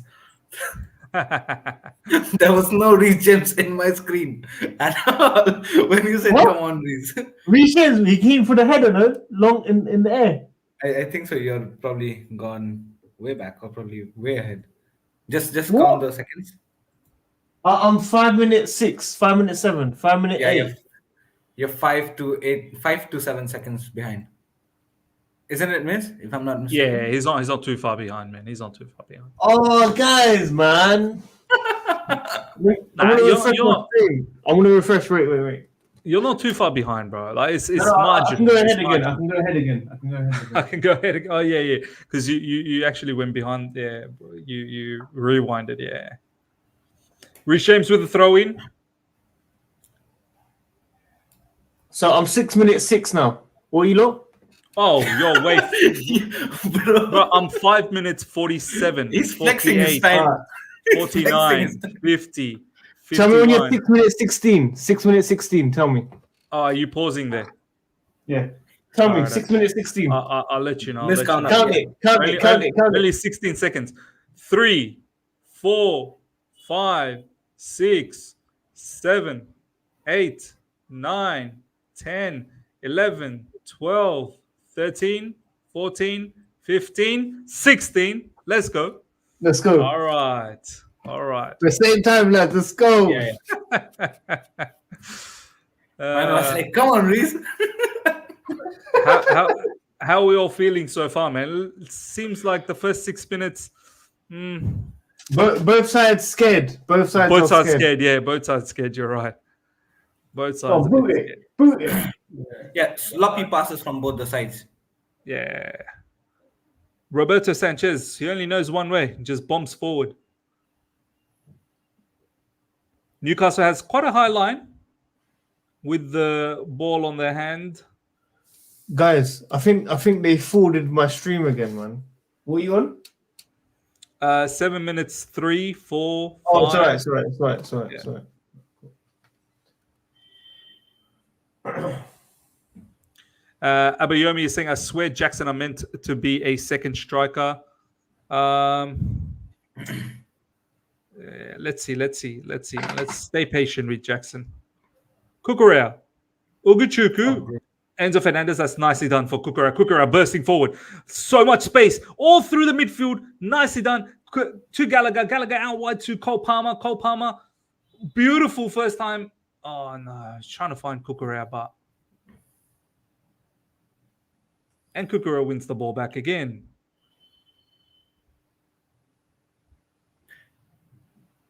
You know, this is one of the things that I like about this centre back pair. These both guys are so calm, so mature, man. I like that mentality. Hopefully with that, Look, the Sassy was improving well, not Mm. gonna lie, but I always had that sense of roughness in him.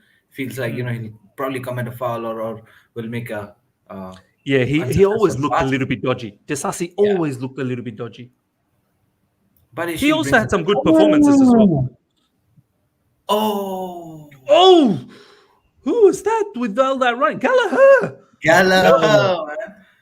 This guy is impressing me every single game, bro. This guy's not the same player anymore. I swear he's not the same player anymore. Sadiq, now you're a couple of seconds ahead because your reaction says it. I paused it again. I'm 45, 46, Yeah, 47. yeah. You're there. You're there. We're there. You're there. It keeps going ahead. That's all right, bro. Don't worry. Don't worry about it. Time for some chocolate. I'm going to go shop at half time.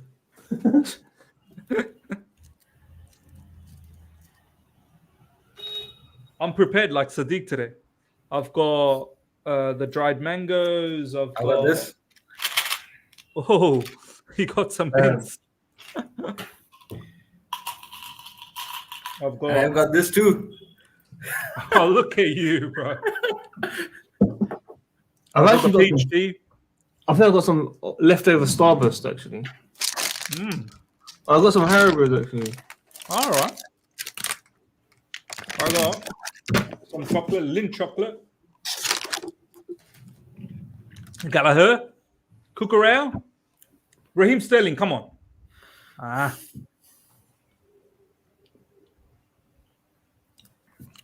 Yaya Toure saying we're playing like yep so far.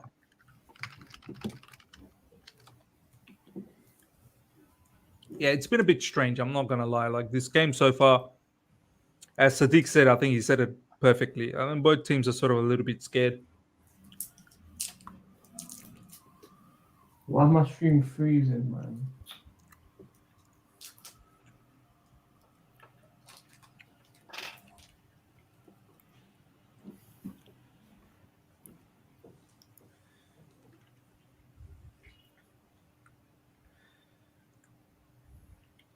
No wonder why they're always targeting the left-hand side where Kukurea is. Trippier is very active in the first 10 minutes. There should have been someone behind Cole Palmer. Oh no, Cole Palmer. Newcastle slowly seems like trying to come back into this game.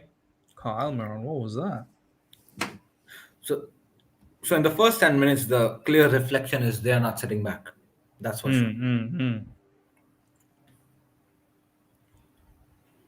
Nottingham Forest apparently winning. Against? Let me have a look. But someone said in the comments they're winning. It's probably a normal game. Against Brighton. Nottingham Forest beating Brighton. There you go. Oh, wow. What just happened with Brighton? Brighton, you guys have heard about this De Zerbi and Real Madrid links? Oh, really? No, I Yeah. didn't. No. De Zerbi probably on the list of Papa Perez to Wow. replace Ancelotti. That's an incredible move for De Zerbi. He deserves it. He deserves it. Who scored for Anthony Alanga scored.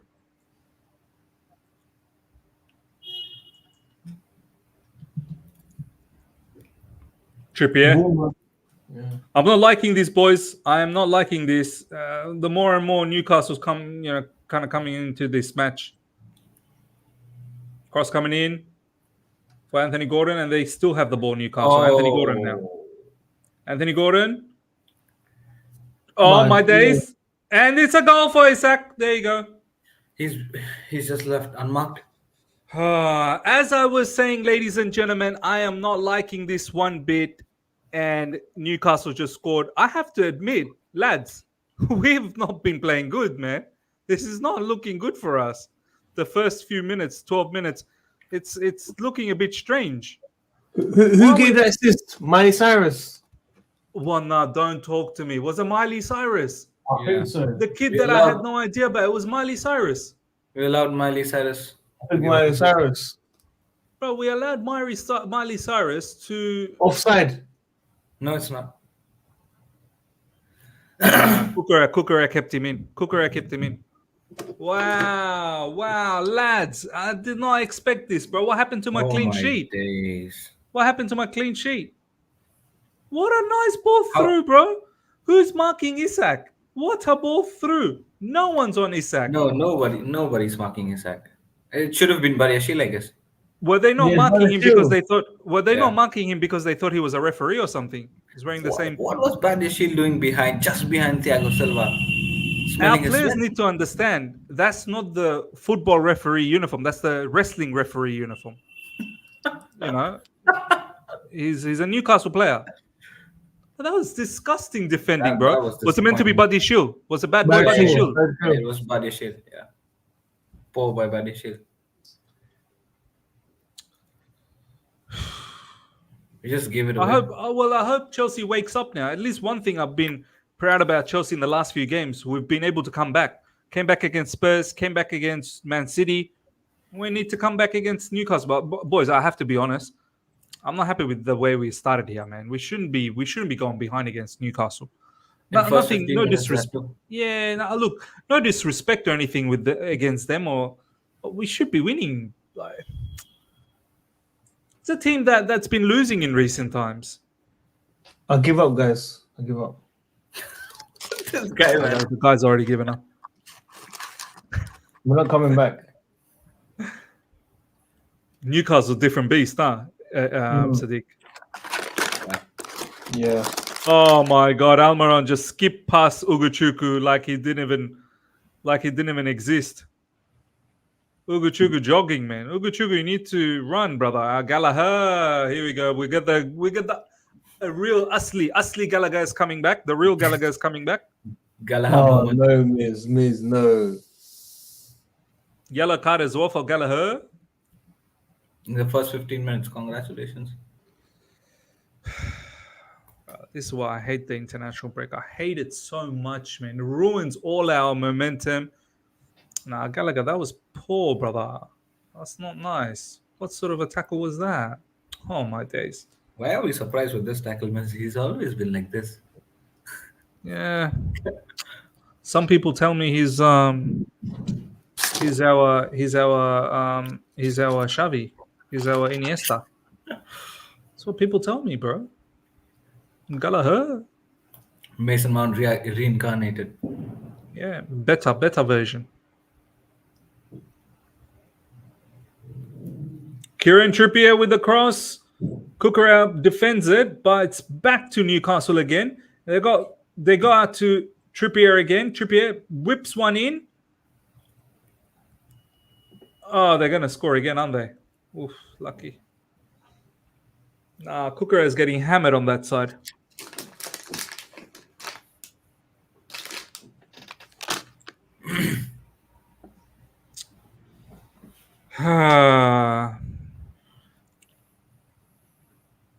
J Money saying we need Caicedo. Factual Holmes Gallagher is our Dino. There you go, Sean. Yeah. Fernandinho, bro. He's our Fernandinho. Oh. Wow. All I'll say, look, I like Gallagher. I've said in recent times I like him, but to say he's Fernandinho, I don't know who you're disrespecting. Like, definitely disrespecting Fernandinho.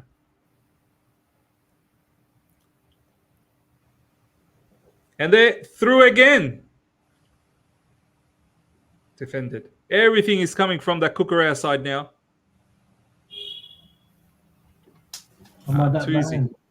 Too easy. Too easy.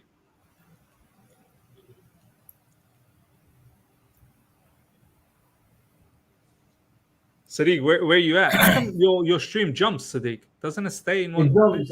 I think I'm behind though. Hang on. I'll tell you. I had to refresh it. I'm on 18. Oh, you're way in front now. Oh, what 15 you on? seconds. 17, 47, 48, 49, 50, 51, 51. 52, 53, 54. Tell me when you're 07. 2, 3, 4, 5, 6, 7. Go. Praying it stays. Sadiq, bro. See, waking up at 2 a.m. Well, sorry, I wasn't even waking up. I was already awake. But staying up during this time and then seeing a bit of a lackluster performance so far in the first 20 minutes, being behind. Patience. We gotta stay patient. We gotta stay patient. Stay calm. Stay calm. Hopefully, our team will come back. We will. Come on, Sterling. Come on, Sterling. Oh, my Beautiful, Sterling. Nice work. Straight to Newcastle. Then what is the difference between Sterling and Werner when he has to do this? Sterling on his day. Raheem on his day. Sterling. That is his name. Raheem on his day, Sterling. On his day, Oh, what is Sterling. this, bro? Nice, huh? What is this? What's Tino going on Livramento here? just jogging past everyone. What is this? Anthony Gordon is crying. He's crying. He's crying. I think it's freezing, man. Honestly, is it very cold over there? Yeah, it is. Rejo Park, thank you so much for the super chat. We defended better last season. Leaking goals now. Yeah, man. Leaking goals, bro. We're a leaking pipe. We need a plumber. We need a plumber to stop all these leaks. Oh, Gordon, I think he's gone, bro. I think he's finished. He's ACL up. again? He's up. Somehow he's up. Oh, he fell himself. And the guy should have kicked the ball out, and he's running. Wow. Oh, we have Amanda Cerny watching the match. Yeah. Let's start voting. She's only like 10% owner, isn't she? She's only like 10% owner.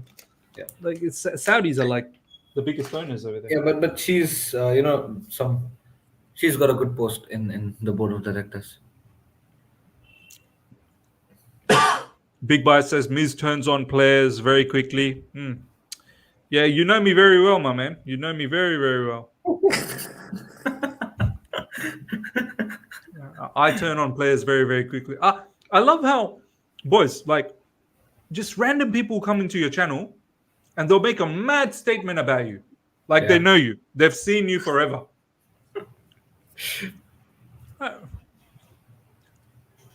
Last time I turned on a player, and I barely turn on any players.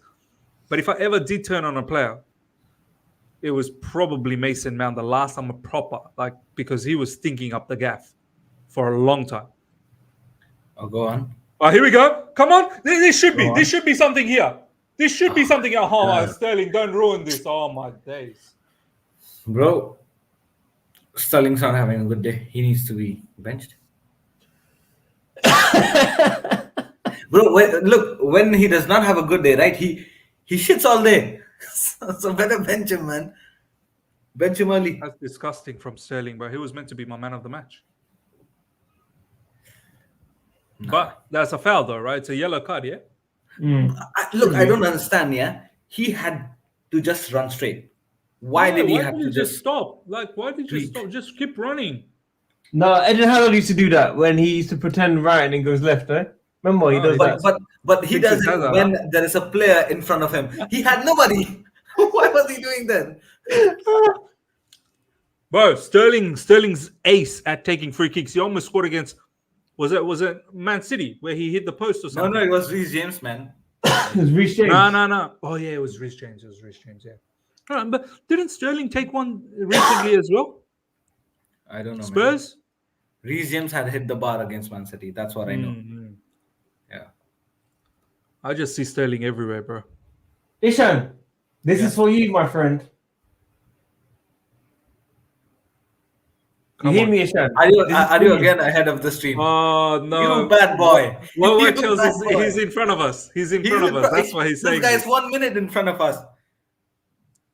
No, I'm 22. My days. How you guys so in front of me? Raheem the Dream! Wow. Raheem! What a free kick. Hey, talk to me. Talk to me live chat about Raheem Sterling. I told you lot yesterday in my tweet, Raheem Sterling, man of the match. I told you. Hey, Ishan in the mud. My boy. Hey, you lot. You look, Ishan in Oh, the yeah, comments. on his Ishan. run. Ishan, I did not yellow talk card about for free you, brother. kick. Yellow card for you. Yellow Comments, card. comments. Look, I was Comments, talking about put his it free down. kick. I was talking about Guys. his run, not his Yellow free kick. for Ishan. Massive yellow card. Guys, in the comments, call Ishan out now. He said sub him. He said Sub sub him. him. He said sub him when he won the free kick. Oh yeah. He said Yeah, sub him. that was wrong. Yeah, that was way too much.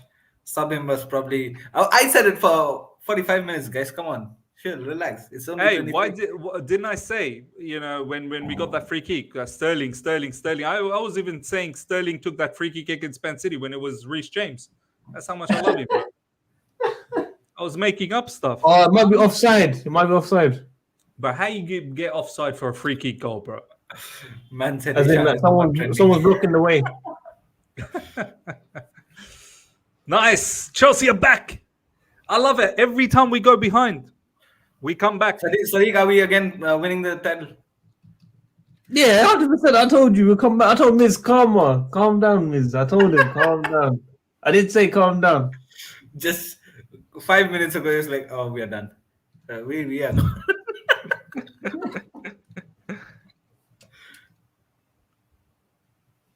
I love it. Ladies and gentlemen, I love it.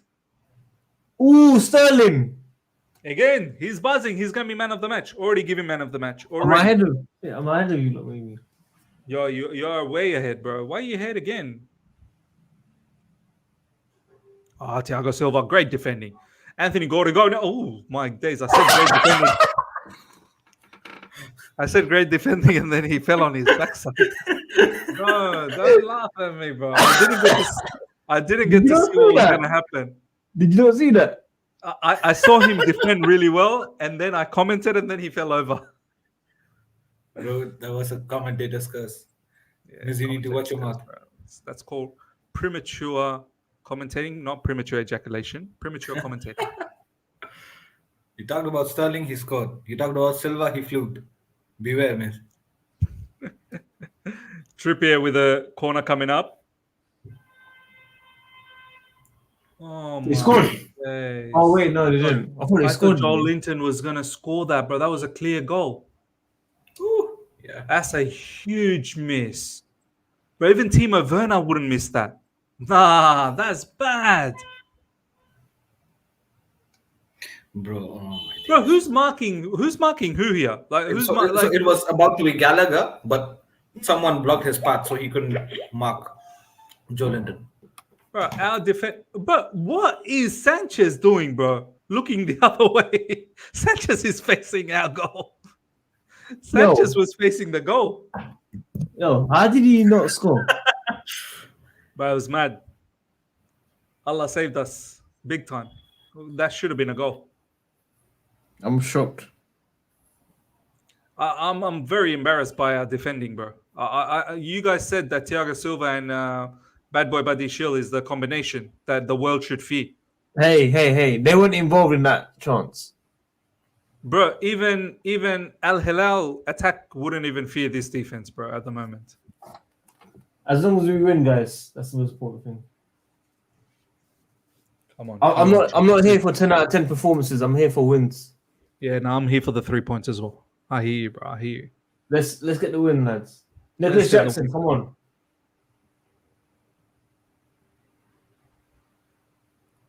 What's with all these Brazilian players having the same sort of blonde hair color? I don't know. Joe Linton, Guimaraes. Oh, look at this football from Chelsea. Beautiful football. Beautiful. I love this. This is beautiful. Cole Palmer. Oh, man. Oh, Cole Palmer, man. Now they're going to score. And will Miss say it's Palmer's fault? Of course not. No. I can't say it like. I mean, can you imagine? There'll be people, if this ends up being a goal for Newcastle, they'll say it's Palmer's fault. Yeah, the game's moved on so far. Oh, it's a goal. No way, Sadiq. No way, you liar. Hey. No, it's a goal. I'm 20 seconds ahead. It's a goal. Shit. What? Are you serious? Isak again. Sadiq. Oh, that's annoying, Oh, man. no. Kieran Trippier?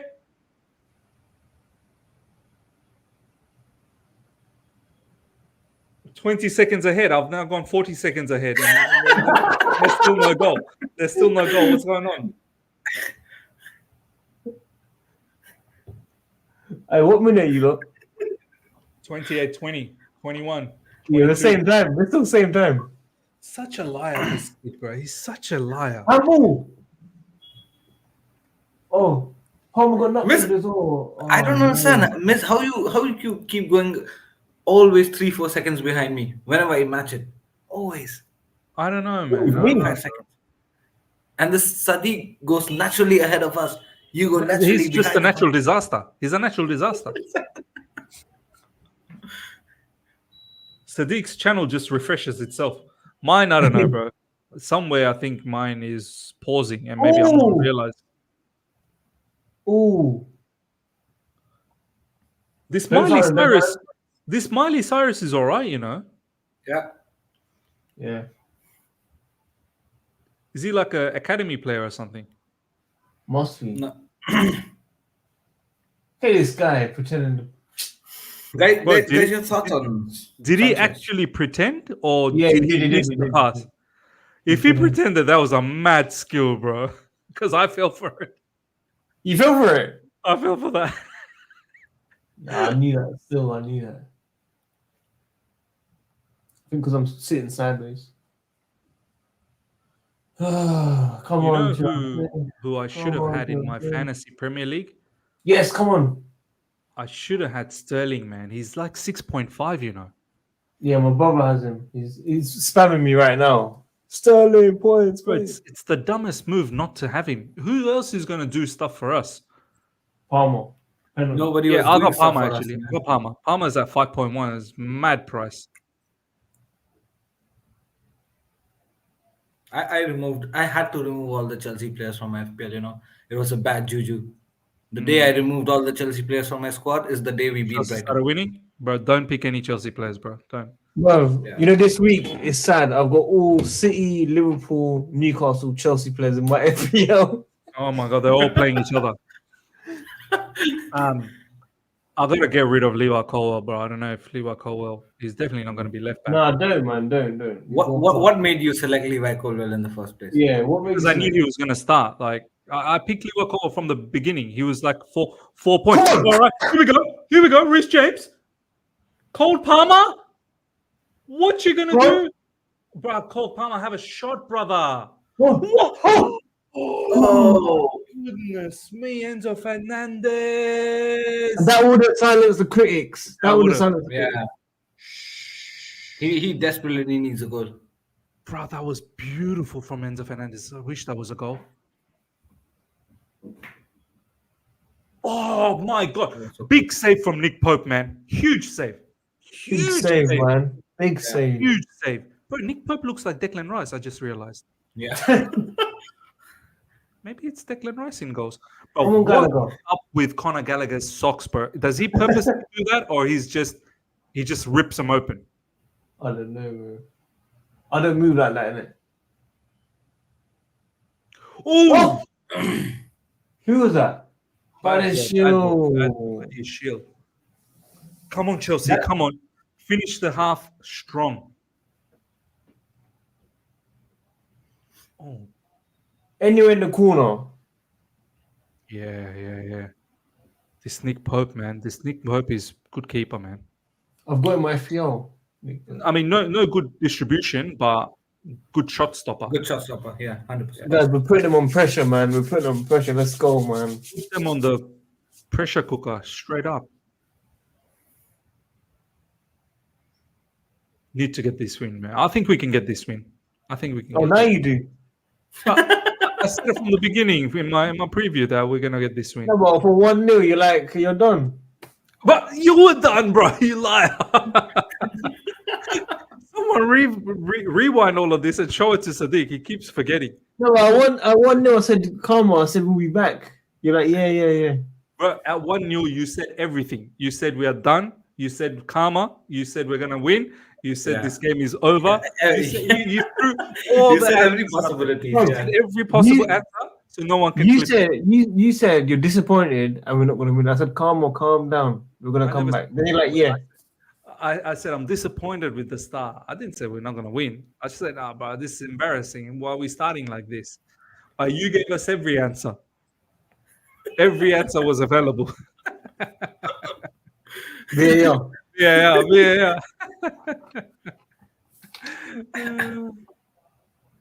VAR. Man, I'm actually behind you guys now because it froze. 33, 18, 19, 20. Now you're 21. waiting. Come up. 20 seconds Sorry, behind. where are you? Where are you? Say it again, Sadiq. 33, 28, 29, Bring 30. it up, bro. We're at 47, Huh? 48, 49, You told me 50, that? 51, 52, 55, 54, 55, 56, 57, 58. 58. But 59. what happens to your thing? Why do you go in front, behind, everywhere, bro? You're box to box. I don't know, bro.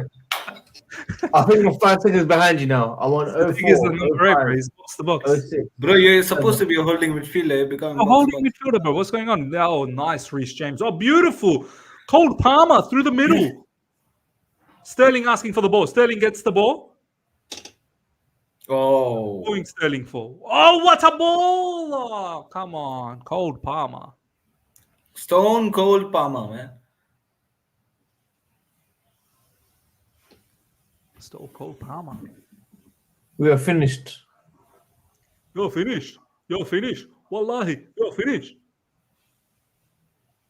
Bro, I like Mohammed Hijab so much, bro. I've been watching so much of Mohammed Hijab lately. Sure. Have you ever seen him live, Sadiq? Like in London? Anywhere? Yeah, not properly though, but I've seen him in person with Ali Dawa and Mufti Menk, and I've met Mufti Menk like 3 times now. Oh, yeah? Does Mufti Menk, does he live in London? He travels every week, different countries. Yeah. He had 4 wives in it. He's got 3 now. 1 divorce. Oh.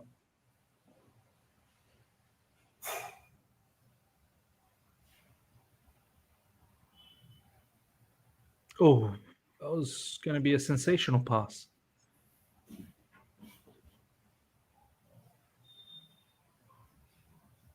Oh, they're in trouble, Newcastle. Copa. Oh, my days. Oh, Sorry, that was what the Gallagher. hell? Wow, that needed to be a goal, man. That's What embarrassing. is he doing? Oh, my Oh, days. he did all the hard bits. He did He did the everything hard good. bit. Everything good. And then he just screwed up. He just pulled out a Timo Werner. Bro, everything, he looked like he was like David Beckham for a second. And then he became the original Conor Gallagher.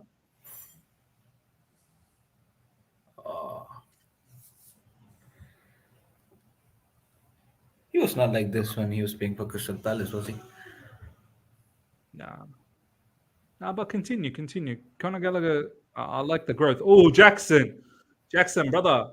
I don't mind him taking the ball, but keep your head up. Look for options. See where you can pass.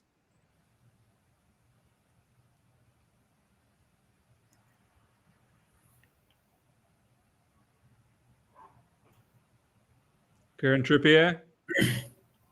Good defending, bad boy. Well done.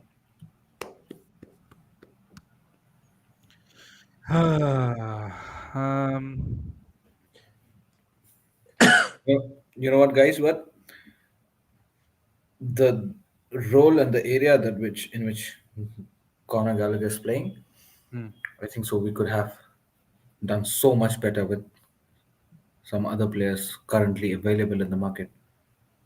We could have done so much better. It's a very important position for us. That's what I was saying in the early parts of the season, and people they really didn't like what I was saying. And look, all I'm going to say is that Gallagher, he's improved. Ishan, he has improved. I'm not going to lie, he definitely has improved. No, look, he has. I mean, I agree to that. He played a really good game against Manchester City. Yeah, Honestly, he played a really good game. But is it justifying the role that we want? Is it completing the role? Maybe not. I think he's an important player for Pochettino, man. Like I think Pochettino is he's gonna start him because he feels Conor Gallagher gives him those legs in midfield that is very important to Pochettino and the way he wants to play in midfield. So us fans could have a way of thinking how we should be playing, but Pochettino has his own way as well. Enzo Fernandez, good run. Raheem Sterling. Why is Raheem Sterling getting booed so much? What's he done?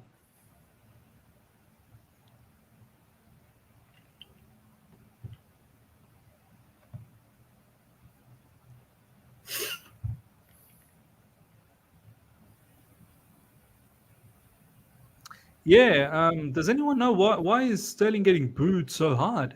For the free kick goal. Is that it? So what? Like Newcastle, just every time people score against them, they just boo all those players. Like every week, they're just booing someone. Unfortunately, Anyone that scores against them. They unfortunately. get pasted by 4-0, 5-0, they boo the whole squad every time. The whole squad, they boo everyone. Why don't they boo the goalkeeper for letting in that many goals? Yeah. Boo the defenders. I don't know, Jeff. Yeah.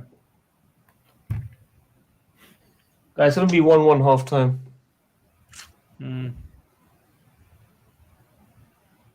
I'll take it though. I'll take it. I wouldn't. We probably could have scored another one, huh? But then again, Joe Linton missed a mad one. Joe Linton probably should have scored one.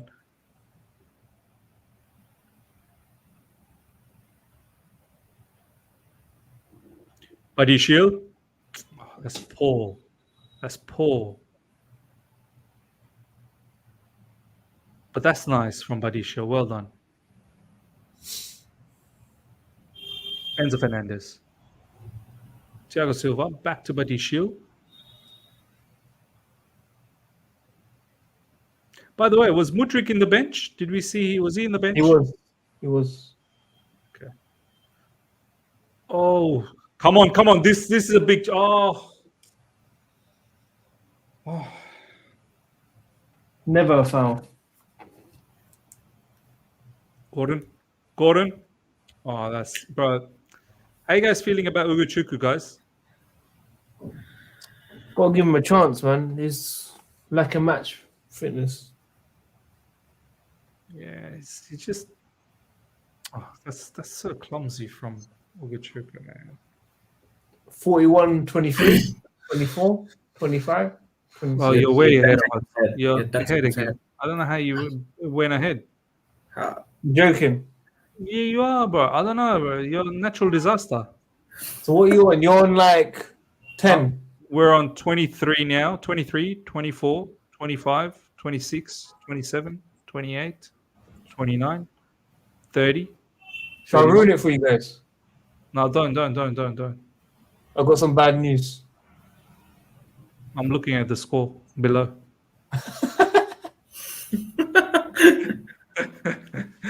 I'll wait for you guys. You lot on 47. Yep. Now I'll wait until 51, 52, 53, 53. 55, 56, 57, 58, 59, 42. 1, Boom. 2, 3, 4. Yeah. Let's go. Free kick time. Free kick time. I think this is going to be a goal. This Trippier guy, man. The goalkeeper had it covered, man. Stop it. The goalkeeper had it covered. Oh my. Yeah, the goalie had it covered, man. The goalie had it covered. I didn't flick his. Yeah, he had it covered, man. I'm like, Actually, he did. That was Actually, his, right? Fingertip. yeah. Actually, Sanchez had it covered. But this Trippier guy, bro. Honestly, boys. So they didn't give a corner Very then. good in set piece. You know, go out. Oh, that probably should have been a corner, but who cares? I don't mind. VAR. VAR for a corner. Dagabaz.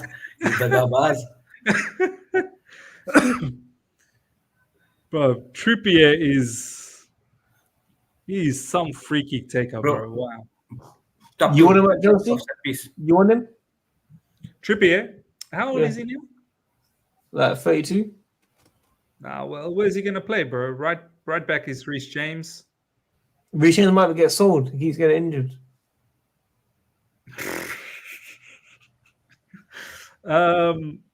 Yeah, let's buy him, bro. I don't mind to buy him for 90, 80, 100 million or something. By that 100 level of is too player. much, man. I'm joking. This guy's taking the piss on me. That's why. Nah, you know what? Trippier's quality, though. His quality. Look, when it comes to set pieces, top two easily in Premier Oof, League. what a shot from Joe Linton. You know who the number one is, though. 100%. Bro. Rich James, man. There's no doubt about that. Bro, he's getting sold. This guy. Bro, listen, he keeps getting injured. Fans are saying we have to consider selling him. Madrid want him. City want him. Cash in 150 million. How's he going to do his medical if he's injured? I don't know. We can work on that. But What is that? We'll work on that. Maybe he should do the medical right now, have a pre-medical done for whichever club. Then maybe he gets injured. Pre-medical. He can tell the other club, look, before I got injured, I was fully fit. Have a look, this medical test.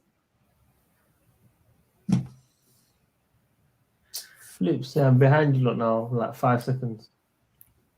We guys got.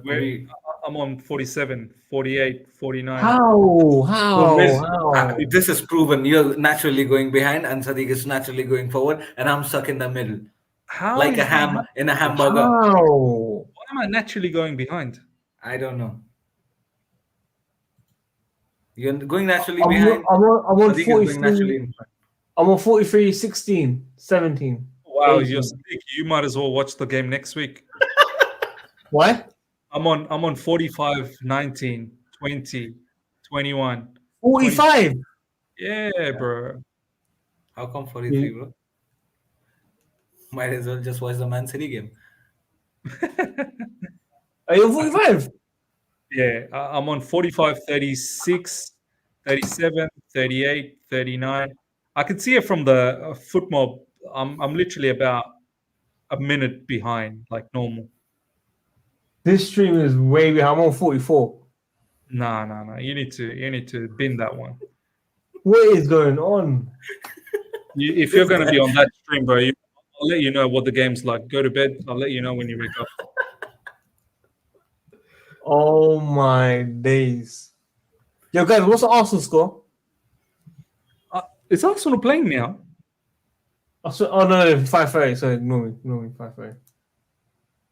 Guys, 46-30. Come on, talk to me now. What are you on? You're in front again. Yeah. I'm staying. I don't care anymore. I'm staying, guys. I can't do it. Just stay. You know what, guys? It's all right. This time matching game of us is better than the game we're watching. Here we go. Oh, frozen. I can't watch this one. I need to be abroad with you guys and watch it on these channels, man. People are calling him Gala Dog, you know. New name. He's dog. He's got a dog. Woo. Ugh. Go on, Oh, Reece. look at this. Oh, red card. Look at this. Hey, Look at come this. on. They called Thiago Silva. Bro. Hey, that's a red. card. That's a Red red. card. That is That's a slap red on the for head. Joelinton. He full swiped him. VAR. What is this, bro? Yellow card for swiping someone's face? By the way, where are all the people that want to say Thiago Silva's slow? Oh, wow. That was a close line. Go on, Red, Like, red. VAR, red. Red. That's a red Bro. every single day of the week. That bro, is a red. that was JBL-esque. Used to watch wrestling, guys, right? JBL. Yeah. That close line from hell. Oh, yeah, my it was line days. from hell. Reece James is Miz, saying, what did you say about Silva just now? bro, look at the way Thiago Silva defended against Anthony Gordon, one of the fastest Newcastle players. Keep that ready for end of the stream. Yeah, bro. Thiago Silva was mad there. It's beautiful. By the way, John's gonna be like, I didn't say it. I didn't say that. is VAR looking at this at all or not No, really? no, No, no, of course no. not. They don't care VAR is about not this. applicable for Chelsea. VAR said that it's already halftime for them. They're going to the canteen, getting some fish and chips. We're not bothered. We're not seeing all of that. VAR needs red shirts to diagnose all the Oh cases. no, Isak. We're in a Oh good team. no. It's good defending. Well done. Well done. By the way, John said he can join second half if you want. All right, we'll bring him in. We'll bring him in. As in, he's going to join from his place. Yeah, Let's do it, bro. Let's have a but party. I told him camera only. Yeah, no, camera must. Camera must. If no camera, then no invite. No camera, no match for you. Joao Pedro scores for Brighton. Brighton 2-1 now. Up. Wow. Bournemouth 2-0. Justin Kluivert. Wow. It's halftime, ladies and gentlemen. Halftime at St. James's Park. And I'll go to Ishan, bro. What do you think about that half, man? I mean, I felt initially it was a little bit strange the way we started. The energy, I felt like it was a bit down. Obviously, then we conceded, but we came every time. One thing I have to say in recent times, every time we go behind, we're not scared anymore. We keep coming back. We keep coming back, and I think we finished the half stronger. We probably should have been 2-1. Joe Linton missed a big one as well. Yeah, who stood out for you? Who didn't stand out for you? Overall, what do you think about that half, bro? Yeah, look, mixed emotions first half for me. I think so. We started very sloppy. So did they, but then they took hold of the game very quickly compared to us, and scored that goal. We were sleeping in the defense. What was Badiashile doing there? I don't know. It's a poor start from him as well. I expect better from Badiashile. But then yes, slowly and steadily we try to build momentum, take hold more of the possession more, build more confidence on the ball. And we had some good runs even before the goal. There were some good runs, some fluent passes, and after that there was this beautiful free kick by Raheem Sterling. Um, although I believe that most of our players are still not looking at the best touch. I guess Cole Palmer as well, not in the game that too much. Nicholas Jackson has been ghosting the whole first half. I don't know where is he, man. And defensively, after we conceded, I think so we calmed a bit down, a bit more structured. We came down to our basics, a bit more cool, calm, and composed defending. Thiago Silva, again, the brain of that defense. Keeping a check on someone like Anthony Gordon and Isaac is not easy. Uh, Enzo Fernandez had some good runs. He's been doing all right, I think so. Enzo Fernandez, Ugo Chukwu needs to be a bit careful. He's been a bit rusty. Is already on a yellow card. So is Conor Gallagher. These For guys me, needs to he's be. probably been the least Yeah, impactful. I think out yeah. of the other a lot. No, yeah, 100%. I agree. Again, let's talk a bit more about Reece James. He's someone I believe that after this recent past injury, he's taking a bit more time to come into the game. But once he does, I think so. The forward runs, the overlapping runs from right hand side, it's really good to see. We become more confident when we have a good form Reece James playing into the squad. So first half has been a really combination of mixed emotions. But yeah, second half I expect a better gameplay. I expect much better from Raheem Sterling in terms of normal gameplay, the running. What? Raheem Sterling. No.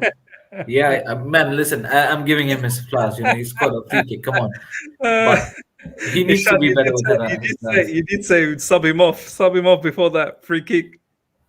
Yeah, now since he scored, he can stay probably 20 minutes more. I'll give him 20 minutes more. Okay. Still funny. But yeah, I mean, look, I feel like bringing in someone like a Modric, probably in the place of Cole Palmer or maybe Sterling in the second half, might bring in a freshness into the attack. So let's see how it goes in the second half. I hope we just build into the momentum and score more goals. We can say that Joe Linton missed a sitter, but So did Conor Gallagher. I think so that should have been put away as well. So it's been mixed, but I hope a better second half from Chelsea. Yeah, we definitely need a much more quicker start in the second half. Ladies and gentlemen, let's have a look at the stats. 56% of the ball with Newcastle, 44 for Chelsea. Expected goals 1.03 to 0.53, which tells you that we're not really creating anything clear cut. Obviously, Raheem Sterling with a banger of a free kick. Besides that, nothing really clear cut. There were a couple of times where Conor Gallagher, one of the times where he's sort of done everything right, got into the box and then the shot was scuffed. There was another time where Enzo Fernandez top save from Nick Pope. So maybe we could have gone ahead, but at the same time, Newcastle had their big chance with Joe Linton as well. Shots on target 4, as you can see. Chelsea had 4 shots on target. Newcastle 1. Big chances created, 2 from each of us. Big chances missed, 2 from Chelsea. There you go. Two big chances created, 2 big chances missed. Sadiq, let's have a look at some of these performances. Chelsea, Nicholas Jackson 6.1. Start with Nicholas Jackson. Yeah, need a lot more, bro. I don't know if I've got enough from Nicholas Jackson this game. What could he do more, Sadiq, from your perspective, Nicholas Jackson? I don't really think there's anything he can do other than just come deep and try and get involved. But really, we haven't really had that possession going forward. Obviously, we've had it at the back. We might have held in the midfield and just passed it typical sideways and backwards. But it hasn't been really that easy for Nicholas Jackson. And obviously, the likes of Conor Gallagher, who has moments, good moments in the game where he's trying to create something, but he's not that creator. He's not that Cole Palmer that can just set it up.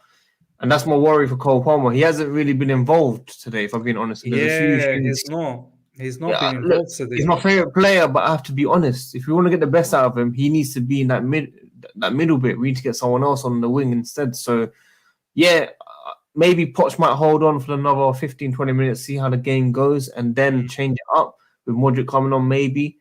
Does he sacrifice Gallagher and put him in the midfield as a pivot with Enzo? I've said that he's not good enough in a 2-man midfield with Enzo.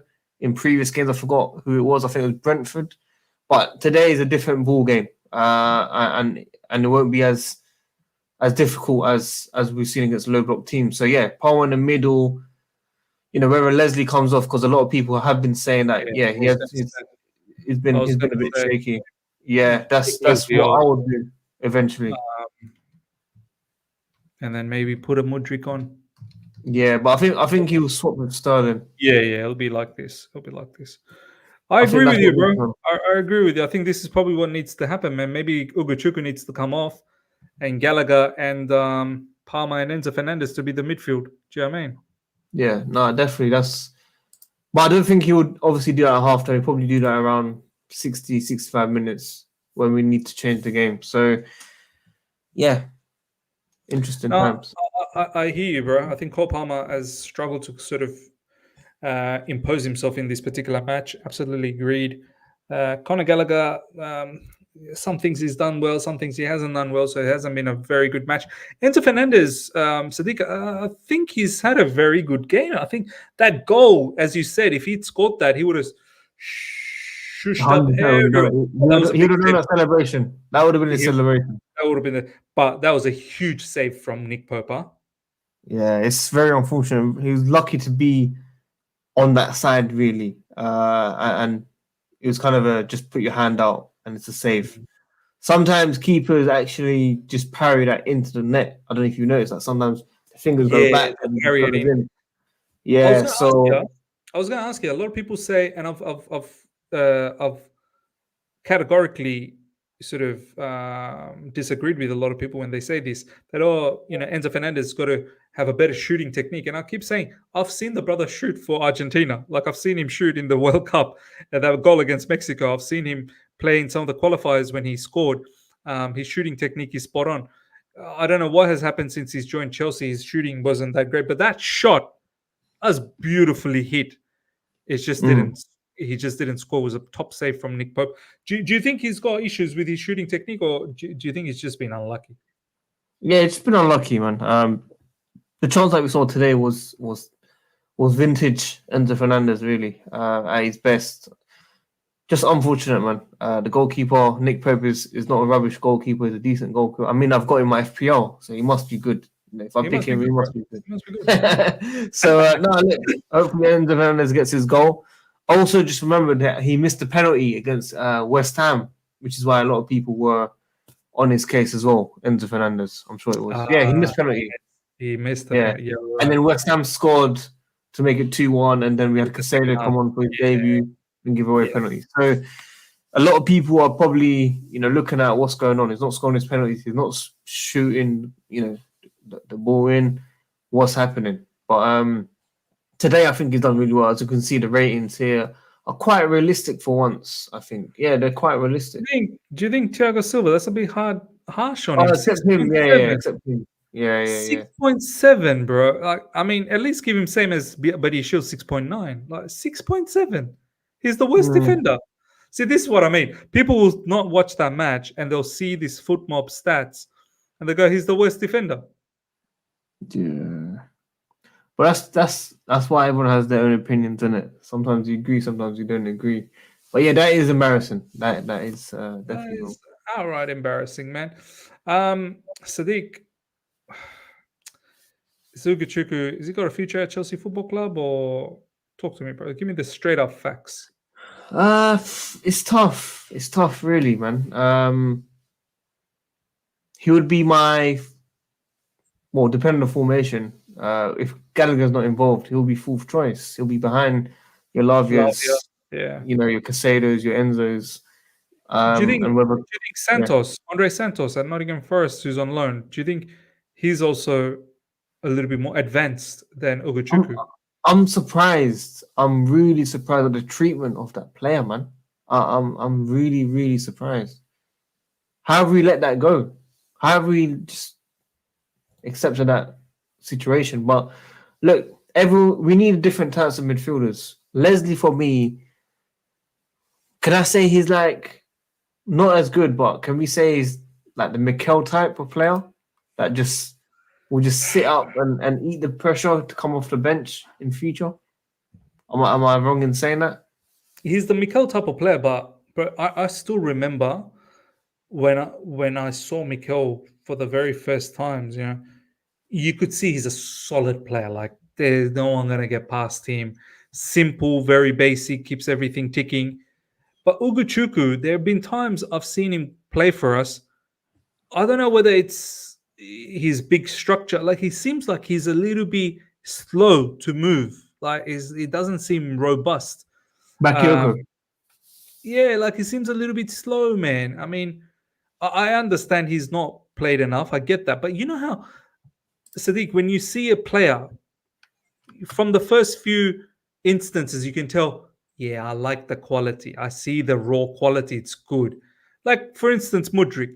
I see the raw quality in him. He can be a good player, but obviously he lacks the footballing IQ. He lacks the knowledge. He lacks the execution. No problems. But you see the raw talent.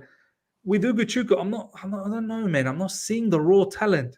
Are you seeing any raw talent, or is it just stay patient? So what do you see, Miz? What do you see? I see someone who's, I know this is going to sound harsh, but sort of like a mid-table type of a player. Like, where did he come from? Really? Where did Ugochukwu? I mean, am I missing something? I don't know. Am I missing something? I'm not seeing anything raw material from him that is shining out. He reminds me of that midfielder that can track back and get you that last-ditch tackle and break up the play.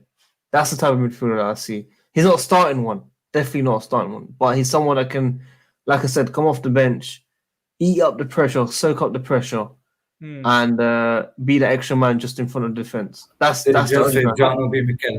Did you just say John? Yeah, that's what I was saying, Mikel. That's the only thing I see for him. But Sadiq, down the track, there will be times where we will need this type of player to start. It won't just be like off the bench. We'll need a player that can rotate and start, and hopefully we've got a lot of midfielders. We've got a lot of midfielders, man. We've got a lot.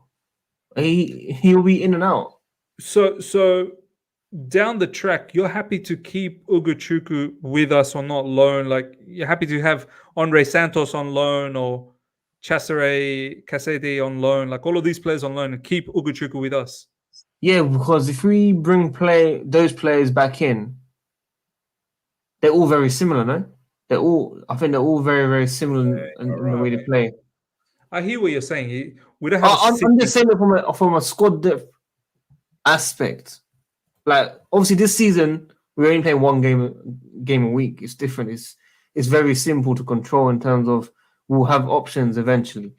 But when we have 2 games, say we're in Europe, Conference League, 8th place, or Europa League or Champions League or whatever you guys think we'll be in, we're gonna need these midfielders, man. We're gonna need these different types of midfielders. Interesting, bro. I hear what you're saying. You're saying that we need someone a little bit different. Different, yeah, from the others, man. Definitely from the others. Everyone else seems to be the same sort of caliber. I think I hear what you're saying, bro. I think I hear what you're saying. Ishan's back. Well, he's on mute, but I'll be back as well. I need to go pray as well. But I'll be back, miss. A few minutes. All right, bro. Come back. All right. Yeah, man. How are you feeling? Who are your 3 changes, man? Did we make 3 changes? No, I'm saying who are your 3 changes? Oh, right now I'd probably not make any changes, but I think one of my changes will be. No, eventually going into the match, 60 minutes. 65 minutes. Ugochukwu. I'll take Ugochukwu off, bring Gallagher back closer to Enzo, make Palmer more central. As I showed over here, and bring in Mudryk. Like I showed over here that this Mudryk on the right hand side. Yeah, right on the left hand side, and Sterling on the right. Sterling on the right. Yeah, this is what I would do, Sean. So for now, we got a board out. Yeah, we got things are serious. Things are serious, bro. We're not messing around here. Oh no! Oh no! What am I seeing? What am I seeing here? Oh, sorry. Shootout goal. So because it was like this, Sean, it was like that. So I just saw goal. Oh my days! We barely just started, man. I thought we slept. Yeah. Second half has started, ladies and gentlemen.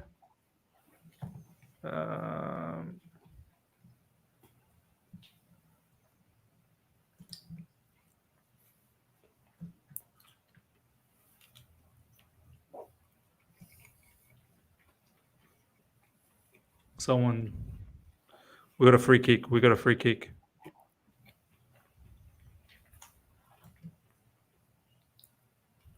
Other boys are asking for card.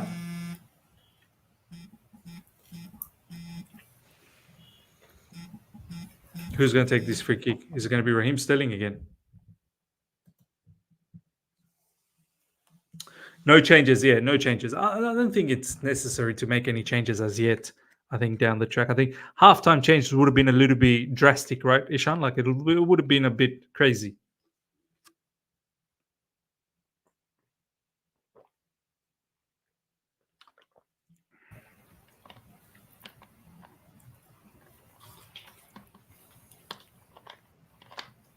Would you agree? Halftime changes would have been a bit crazy, Ishan? Yeah. Yeah, I think so. We haven't been disastrous to make halftime changes, but eventually down the line, if guys like Ugochukwu does not play well, Nicholas Jackson will have to make changes. I really don't know the reason why, though, in this free kick miss, we scored a good goal with Sterling. Why he didn't take this? I don't understand. Reece James took that. I mean, okay, I get it. You want to mix it up, keep the opposition guessing a little bit, but it seems like Raheem Sterling maybe is feeling it. Why not just give it again? Yeah. Reece James, captain, he probably just made the decision. He scored a banger, and then he doesn't get to take it again.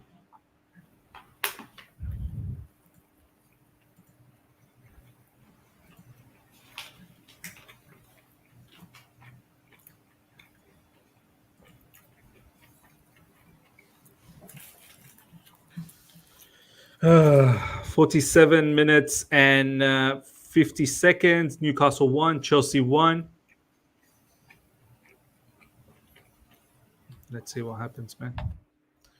We have to win. I feel like 3 points. We need the 3 points here badly.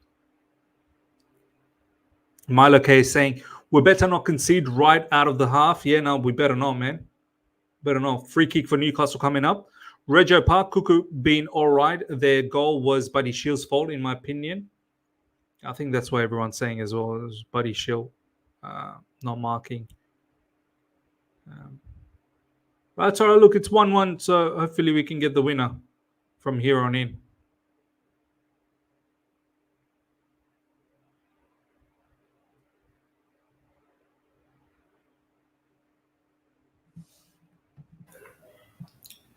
Miss, I have a thing to ask you. Miss?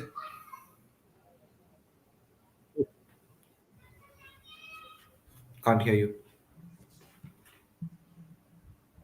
Why not? I'm not Yeah, on yeah, yeah. mute. Yeah. Okay, no, it's fine. So, it's been now 3 to 4 managers. We are playing as a squad that likes, the opponent come at us. We Yeah. build from the back and then launch a counter attack. That's what we've been since Thomas Tuchel, or probably before Thomas Tuchel as well. Uh, why haven't we changed this mentality with Pochettino? Because Pochettino wasn't like this when he was at Tottenham, right? I thought that sort of gameplay would at least change a bit. We would be more on the attacking side, more on the ball. More possession based, you mean? More possession based, good on counter attack, you know, uh, good on wings, very Early, good I on guess wings. early days as well. Do you know what I mean, Ishan? Like it's still early. You know, obviously at Spurs, I don't recall at the moment when he first joined how quickly he made the Spurs teams better, but eventually enough we saw how good he made that Spurs team. Yeah, Under his management, Spurs, I think almost every time made it into Champions League. So and then made it into the Champions League final. And he developed some really, really fine players, man. I mean, Harry Kane, Dele Alli, during that time. So yeah. we got manhandled in the house. I gotta set this up now. This is gonna be a bit. Jonathan, how are you, bro? I'm very well, man. I'm very well. You? Good, bro. Good. Let me I'm sort tense. this out. I'm tense. I'm not gonna lie, but It's we have to win. We must win. it's more just for momentum, isn't it? I think, and having a purpose to our season. Because other than the cups, we're in a position where the league games are great, but in the next 5-10 games, if we don't step it up, it will be a bit of a dreary end. Yeah. Jonathan, are you a bit? Do you think it's just momentum that just needs to kick back again after the international break? I mean, I feel like it's not been that complete fluency in the last few matches that we've seen. This match has been a little bit strange. I mean, we find ourselves in the game still, but we've not been fluent. Do you think it's international break that's kind of caused that? I mean, this is part of the problem when you build a very expensive midfield around two players that 5-6 times a year in international breaks will be travelling thousands of miles and playing Tuesday, Wednesday before a big Saturday game in Enzo and Caicedo. We've obviously seen the issues with that today with Caicedo not playing. So I think, when you base it on like that, I mean, Gallagher's obviously an engine room. He's been away with England. So I'm not saying that players can't go away with England and other nations, but it will have a cost on our midfield, especially with the two South Americans. So, look, there's always going to be parts of the season, especially after the international breaks where you struggle. But it's the teams that at the business end of the season that can cope better after these international breaks. And part of that is tiredness. Part of that is making sure you freshen it up.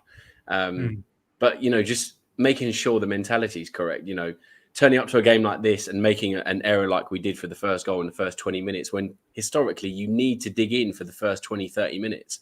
It's just naive. I know we've got a young team, but these little things, you know, especially after international breaks, where traditionally we have, you know, made mistakes. I mean, I look at last season or the season before when we lost 4-1 to Brentford. That was after an international break.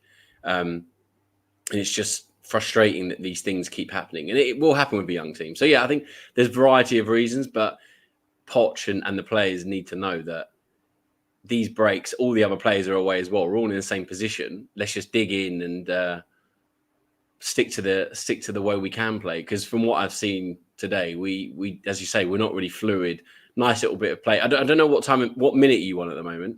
Just 53-50, 53-52. Somewhere around that nice round of play.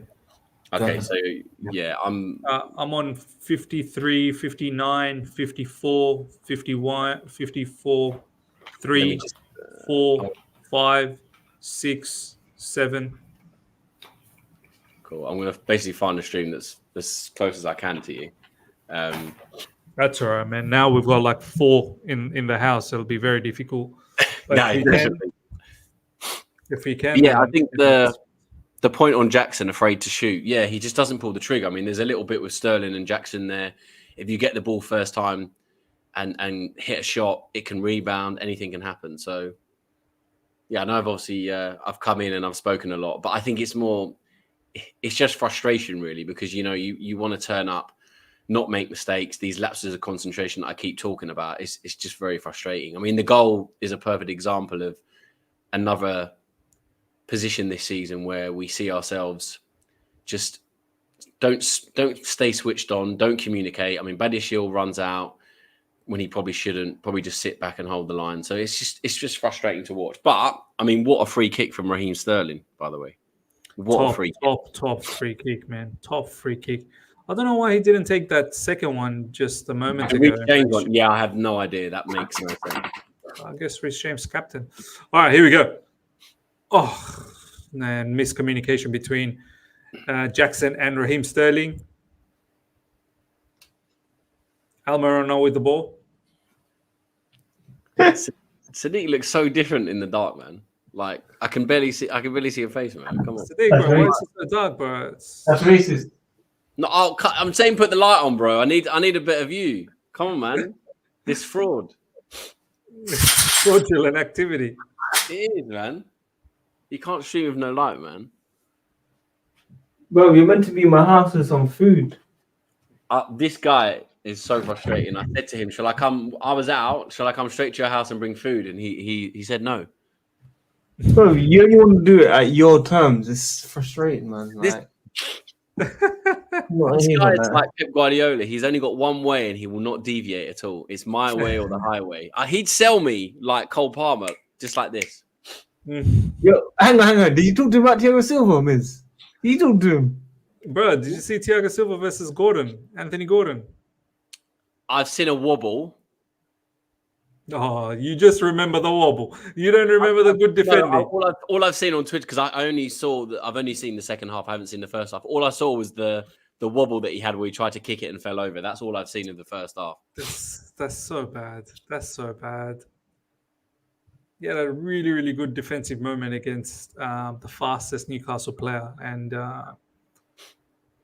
that's good. I'm happy. You know, I want Silva to do. I don't know why Sadiq's got. He's got some sort of agenda with Silva. I don't know what it is. Good defending, Badiashile. Nearly 60 minutes gone, ladies and gentlemen. Newcastle 1, Chelsea 1. I don't know, man. I'm not feeling the same level of excitement as I was feeling when I was watching the Man City game. Like, it was just a bit more back and forth, I suppose. But yeah, look, I know not every game is going to be like that, but it's just not been fluent enough. Like, we've not been in full control. And I put it down as the international break. That's what I put 100%. It down.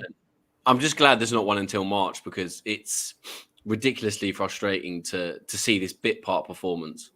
You know, we were in such great fluidity, like you say, the Tottenham game, the Man City game. And I'm not saying we're going to play like we did against Man City every game, but you want to see a semblance of that, a style of playing. And from what I've seen, the highlights of the first half, and from what I've seen already, it's just bit part. But this plays into Newcastle's hands, and they know that. And they do this quite often at home. They break the game up. They take their time with free kicks. They take their time with you know, when they go down for injuries. They're obviously, you know, quite a very gamesmanship team off the ball. We've seen that against Arsenal. So this suits them because they know that, you know, we will probably have another lapse of concentration, and they've got the quality to take advantage of that. You know, you look at Gordon, you look at Isaac, Trippier with you know, dead ball delivery, fantastic. So yeah, they know they'll have another chance, but it's whether we can now take the ascendancy, go, you know, face to face with Newcastle. Players like Sterling running up against their defenders, which they do not want. So we need to take the initiative here. This is the thing. If we want to be consistently, you know, in the next 2-3 years, challenging for the top 4 or 5 places and above, these games at 1-1, they've got a few injuries, we've got a few injuries, but we've been in good form. They haven't particularly been in good form. You know, their Champions League, they're clearly going to be thinking about that against PSG. It's a massive game for them in midweek. So their priority is probably there and not here. So we've got to take the ascendancy. Yeah. But Jackson Wellington now with the ball. Anthony Gordon. Cross coming in. Oh, my days.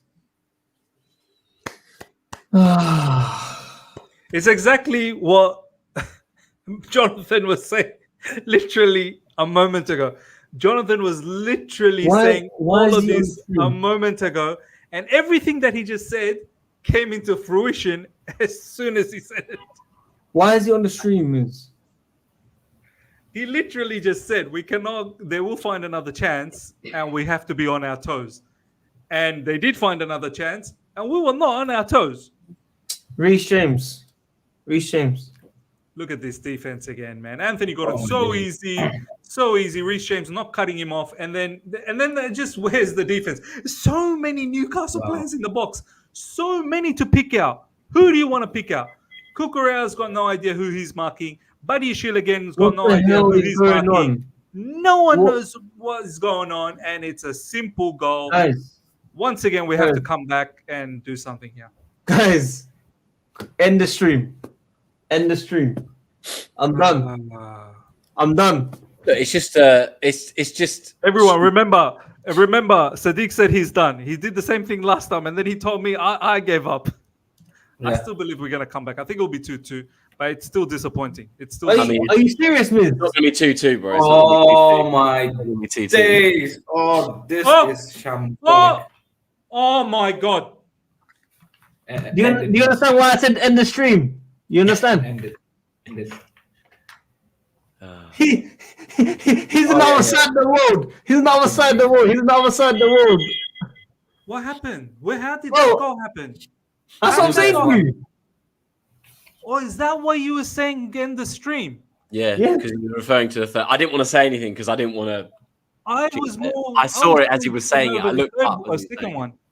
And listen, John is right again about Silva. Oh, Thiago Silva.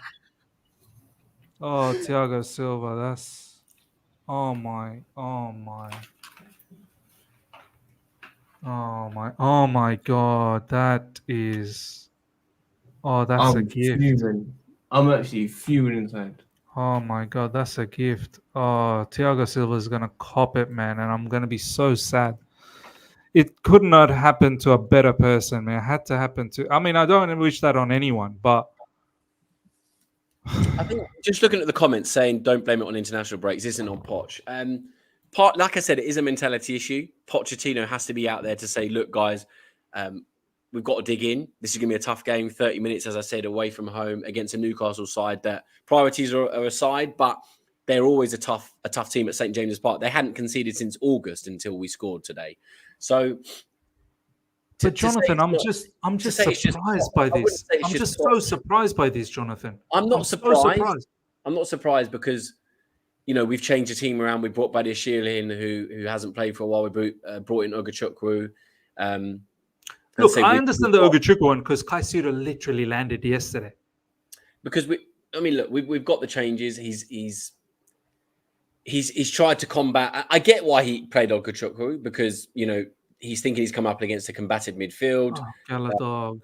It's going to be a tough game. It's so frustrating to watch because there's just little half chances. Look, I get the Ogachukwu one maybe to a certain degree, because you have to be careful with these players traveling South America, the grueling games that they have. So I get that, but Badiashili's one. Look, today, maybe the first. Look, today I can't single out. I don't want to single out one player. It's just for some reason I'm not feeling the same vibe as I was getting against Spurs and as I was getting from Man City. From the get-go, the vibe was sort of like strange, and I always get this vibe straight after an international break. I always do. Every single time after an international break, I get this dumb, stupid vibe where we tend to start slow. We're not fully, in the zone. I've got no doubt come next week we're going to be in the zone. But the issue is we've just dropped. I'll find it very, very. I don't know how we even managed to score 2 back now. Maybe we can get And 1. this slowish start has become a story probably every game. Look at Man City's game. We've been back Even Spurs. time and time Spurs again. we lost. We were Game. losing 1-0. Could have been 2-0. So I don't know. Has that become a factor of motivation to go behind and then come back? But look at this performance now. This scoreline, you would be like, no, probably just way too much. It's about really how much. See, us fans, right?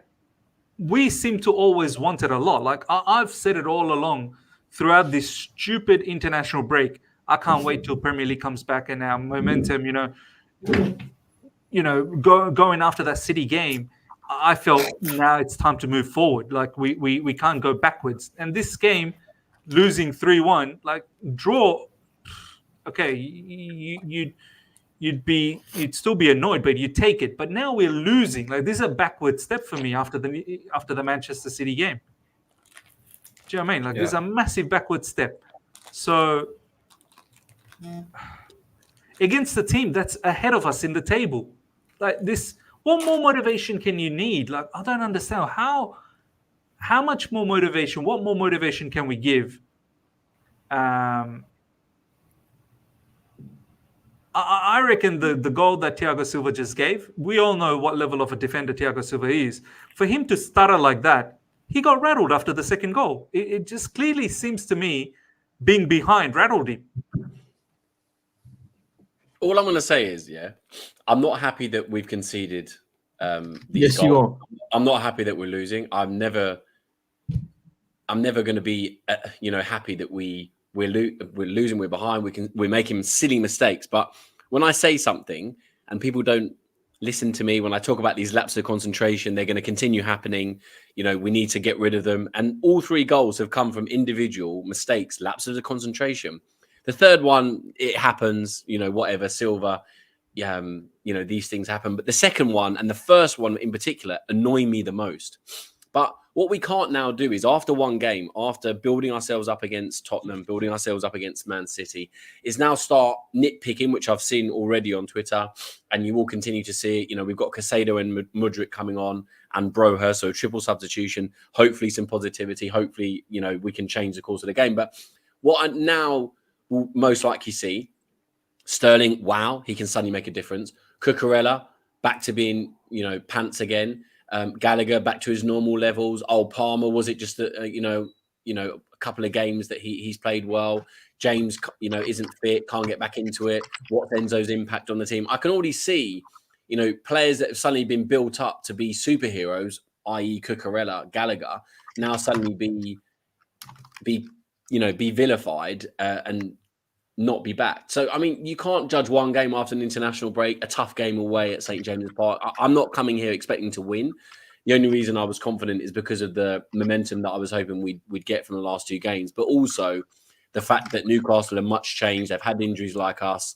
And I was really hoping that PSG game was going to be a focal point. But they've, as I said, they were always going to wait for us to make mistakes because we are a team. If you watch us this season, we make 3, 4, 5 mistakes every game, and we normally cost ourselves 2 or 3 times.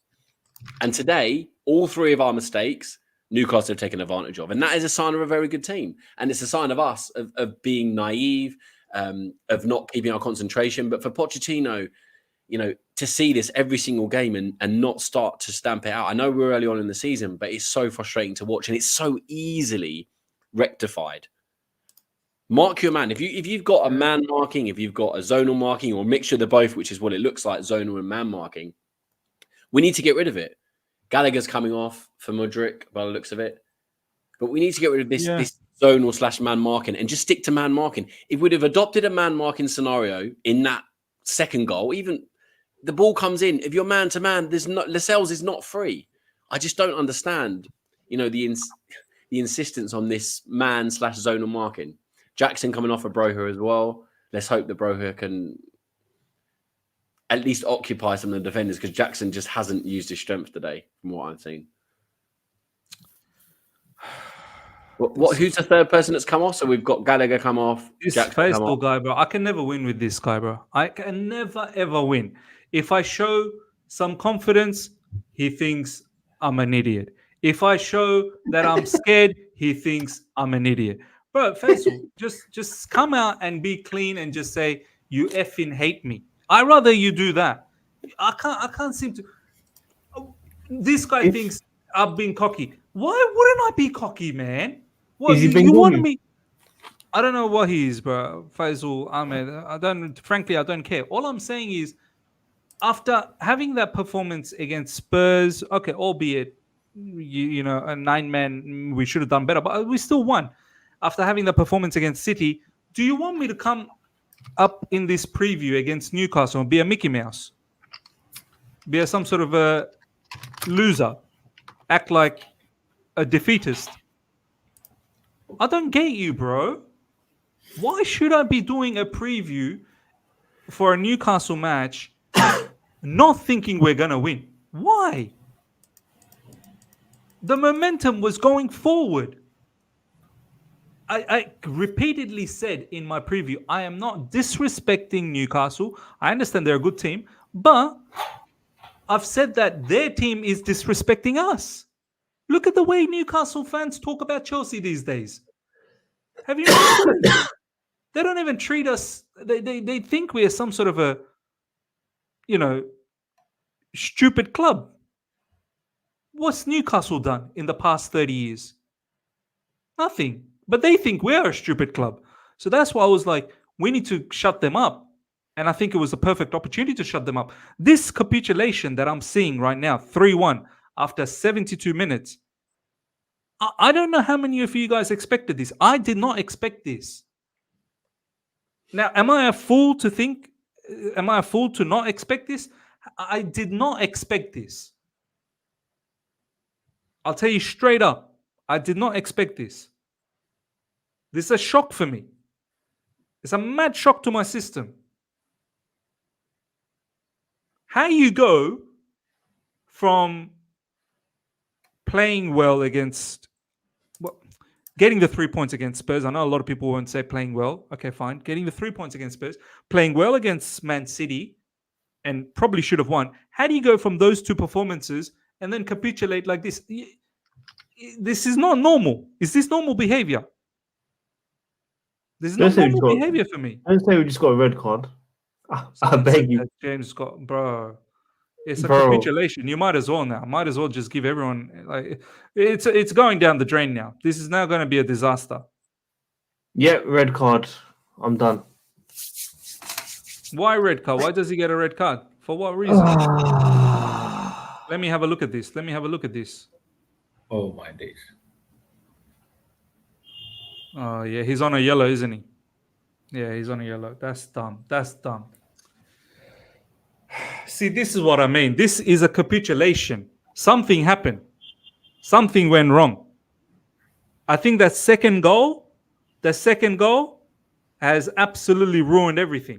Mm-hmm. The second goal, after that, Thiago Silva, he stutters. And then this, he's on a yellow. He knows he's on a yellow. You're our captain, man. We need you. Why is that? Where's the game management? Where's the Why would you do that, Reece James? You're on a yellow.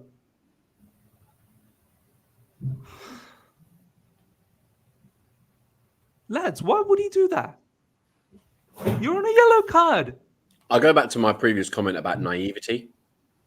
And we have a team full of naive people. That was absolutely stupid. And you'd expect more from a captain who is supposed to set the example. You know, I always, you know, I talked about this again, this funny thing about having a vocal captain. And I'm not saying, you know, the reason he's got a red card there is because he's captain or some added expectation from it. But it's massive naivety. Someone needs to be in his ear and go, look, mate, you want a yellow, just calm down. I mean, he should know himself. No, he should know himself. He Why should does know anyone need himself, to tell him? He should just- know himself. Silva's someone has to have a word. One of the defenders just say, chill, mate. I mean, we're taking off Palmer now for Colwell, and we're chasing the game 3-1. Wow. But as I said, I don't want to make this an overreaction. We've had a couple of good games to build momentum. We can't now suddenly say away to Newcastle, we lose 3-1, albeit a capitulation and mistakes. But we can't suddenly now dig out the team and be negative. No, not digging out, but this Yeah, is no. I'm not saying disappointing. we're not digging out. We're frustrated and we're angry. Honestly, Jonathan, this I is get it. disappointing, bro. This is disappointing. Lads, did any of you guys envisage 3-1 red card? This is a capitulation. Now, look, talking about this red card scenario, it was Anthony Gordon, so it was expected that, you know, Reece James versus Anthony Gordon. Once Anthony Gordon passes Reece James, it's going to be a tough fight for him. He might have pre-attempted that it's going out of control. He might have done that pull. But come on, man, you gotta give a fight. Even before attempting, he just, you know, let his hand out. So, and there was ample of space for Reece There James was to ample- run and at least and cover there was the space. cover. Like Anthony Gordon wasn't straight through to goal. It's just like Reece James gave up mentally. You know what I mean? Once Anthony Gordon crossed Reece James, he just gave up and then. That's not a good look on a just pulled captain, him bro. up. That's not a good look on a captain, bro. Yeah. I mean, 3-1 was daunting, of course, but you at least give yourself. There was enough time. Okay, maybe a miracle with a man down. But there's no miracle, bro. If anything, they're gonna pump the goals now. Colwell missed that epic Hey, message. someone with a sound. Andy. Turn the sound. Yeah. Reggie, You thank you so fool, much for man. the super chat. James is not a leader, not a captain. Sick of Stans defending this guy like he's untouchable, proving his maturity. Oh my days, almost a goal.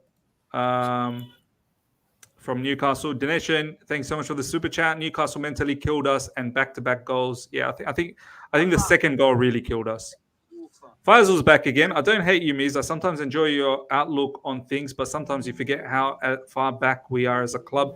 These owners have finished us with a super youth team. I accept we are finished. Oh, so look who's negative now. You didn't like it when I was saying all of these things, and then when I don't say it and I'm trying to be positive, now you hate it again. You do hate me, bro. You do hate me. Don't say you don't hate me. I don't respect you, bro. You need to come out and be honest. Just come out and say, I hate you, but I still like watching you, but I hate you. I rather that. I rather that. I hate you, but I love you, bro. Yeah, I rather someone just say, look, I hate your guts, I hate your personality, I hate everything about you, but you're an entertainer. No problem, I'll watch you. But don't come and tell me, I don't hate you, but then this, that, the other. Shut up, bro.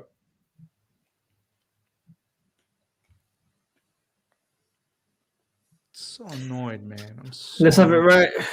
Let's have it right. I'm so annoyed, man. I just didn't expect this, man. It's just such a. We don't even play 2 games a week, 1 game, and then now I'm going to have to carry this loss for the entire week. Let's have it right, man. 8 days. 8 days yeah. until the next game. 8 days, mate. Yeah, it is 8 days. 8 days until the next game. I was actually looking forward to watching this game as well because 2 weeks Same. nearly since the Man City game. Mm. I was like, you know what? I'm pretty gassed. I'm going to have griller with Sadiq. I mean, I'm going to sit at home eating minstrels. This guy, man. But disappointing. Bro, I'm glad you didn't come to my house. I don't want to hear your. I don't want to hear your. I don't want to hear your bull crap in my house anyway. So I'm just a realist, bro. I'm a realist, and everything I said when I joined then came true. And it's not me being negative; it's just me being a realist. Bro, it's you being negative. lads, It's not being Jonathan, before the second goal, he said everything. And as soon as he stopped, that entire thing he said, it literally happened. And it's so annoying because it's so easy, as I've said so many times, to just stamp it out. Follow your man. I don't know, maybe something needs to change. Sanchez just comes out and jumps, tries to collect everything because our defense just seems so weak when the ball comes in the box. Is this true? Yeah. So no Reece James, no Cucurella. We have Levi Colwell probably playing as left back. We have Malagusto as a right back. That's all right. I mean, Malagusto is still very, very good player. The Gusto downgrade is not too bad. The left back is going to be a Colwell, like you say. Zazi or Badiashile or Silva. Is Brighton winning? 3-1. I think they are. It's a beautiful weekend for us. It's a beautiful weekend. Everyone's ahead of us now. Brighton winning 3-2. We had a chance to catch City. What? Sorry? Oh yeah, Sadiq. What happened to us winning the league, bro? Are you feeling all right, bro? Did you say catch City? He said we were going to catch City. I was just looking forward to maybe getting into an European spot. Guys, in hell where you live, bro, but that is some messed up talk. Why? Catch City. Yeah. No, but guys, everybody's gonna lose points, guys. Jonathan, Sadiq had some logic. He was saying if we had logic. The logic was if we beat Newcastle, Brighton, and Man United. That if was very big. If you know, it's a huge if. The way we're playing, we should be winning. It was an 8-inch if. It was a big if. But the thing is, lads, honestly, the 3 fixtures that were coming up, we should be winning, or win.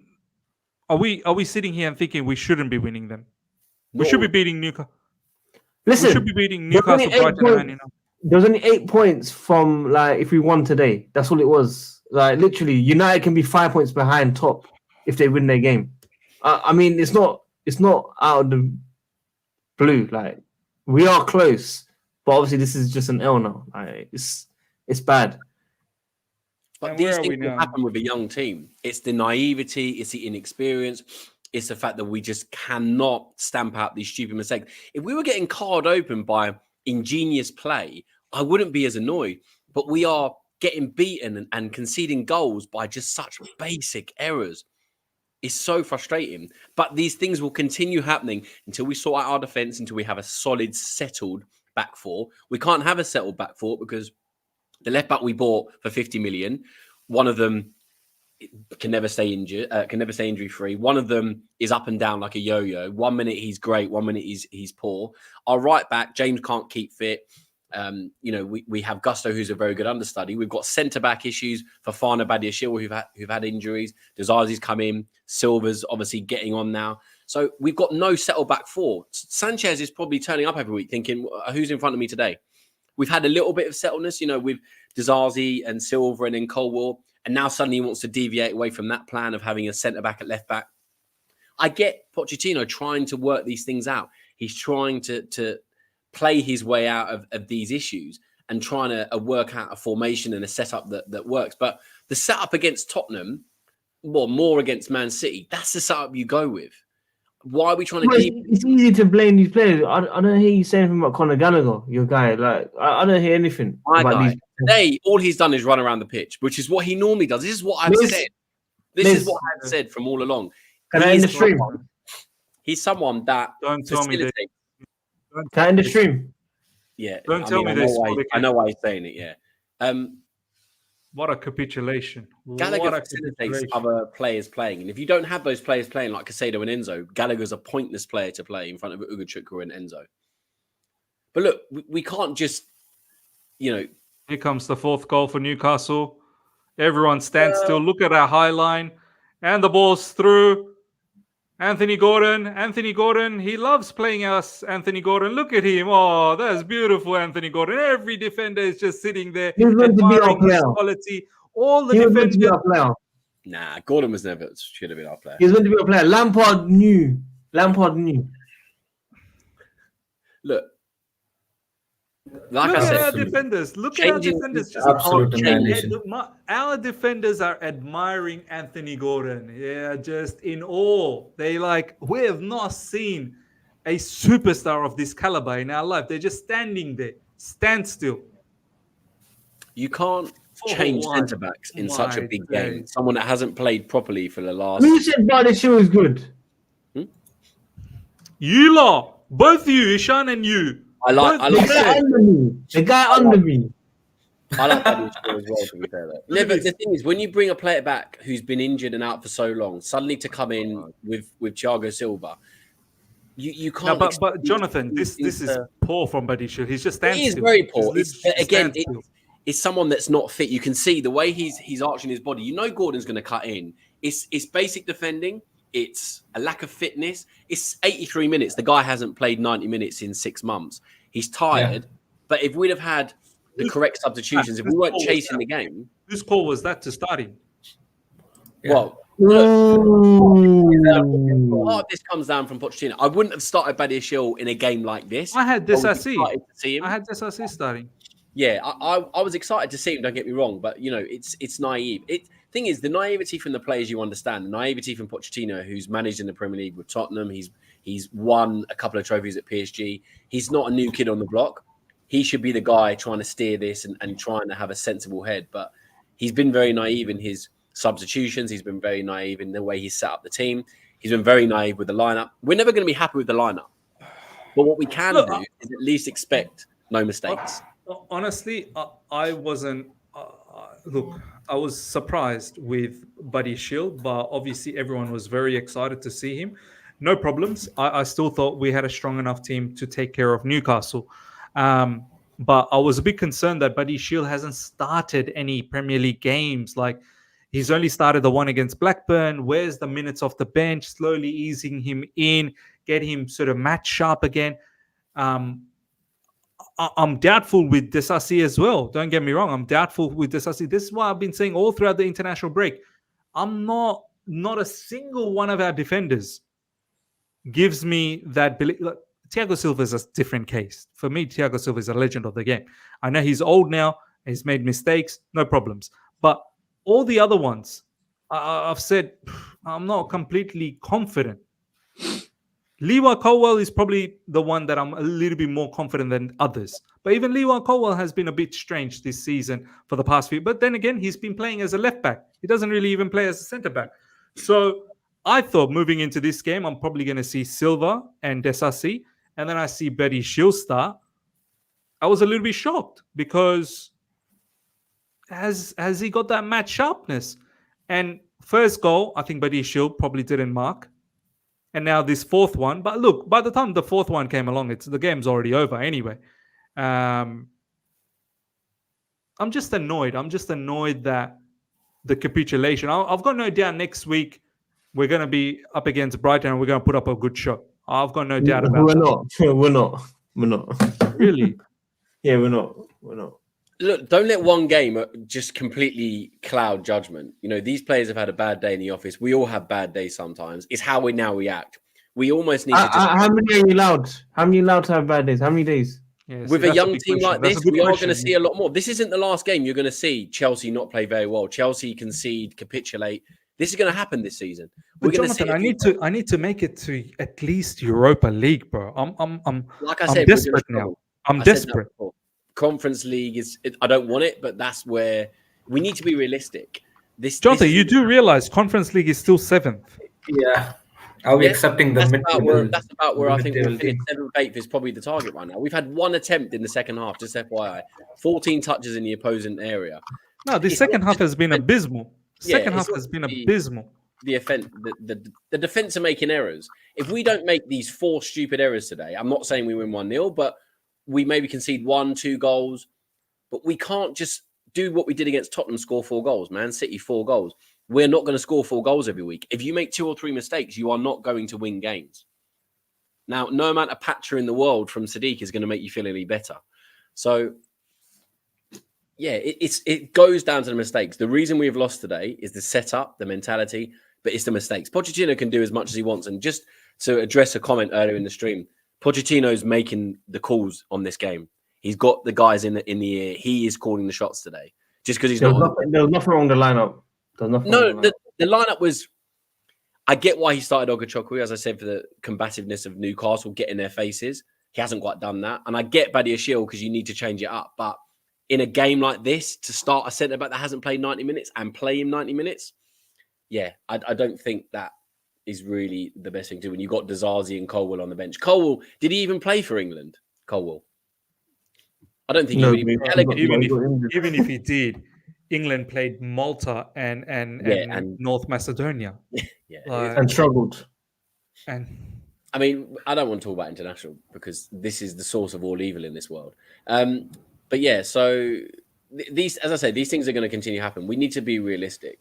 We need to enjoy the good moments and not overreact on the bad moments. I think as much as, you know, it's frustrating to watch today. The only thing but you can lose a game and that's fine. You can lose 2-1, 1-0. You can't lose 4-1, bro. Like, this is a capitulation. This is an embarrassment, bro.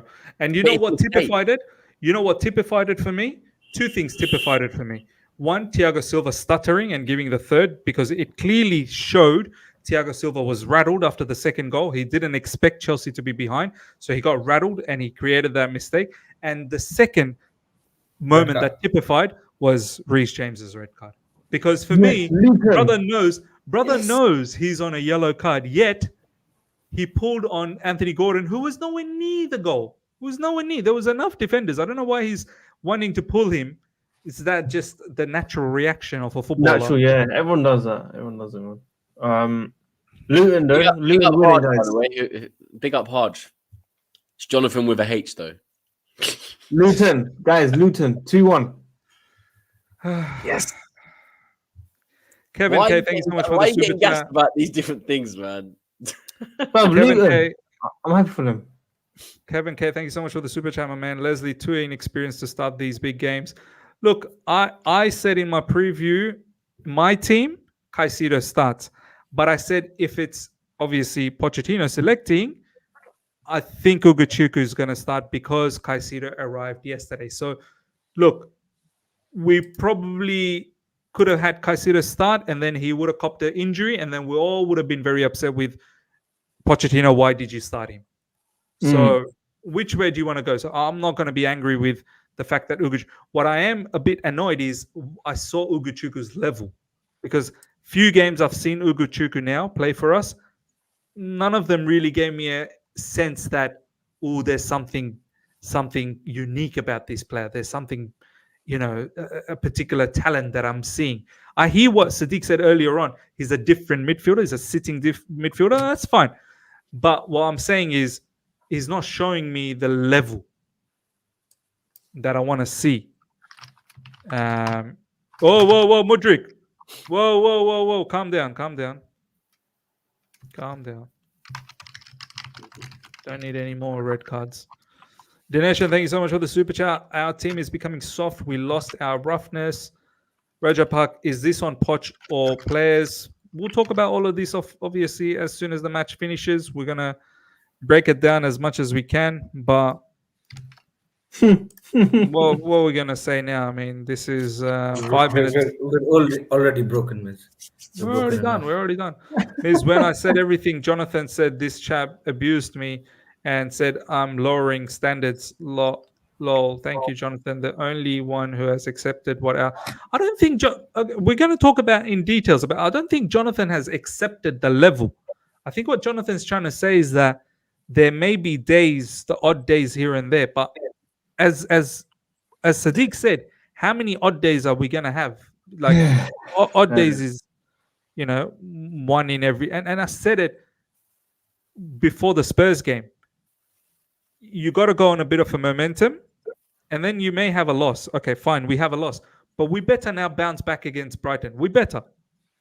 Chelsea Football Club needs to get into that particular phase where you can't have a loss, then another draw, then a loss, then a win, then a loss, then a draw, then a loss, then a win. No, it's got to be win, win, win, maybe a loss or a draw, then win, win, win, a draw and a loss. It's got to be predominantly wins. And if I'm not seeing that, then what are we doing?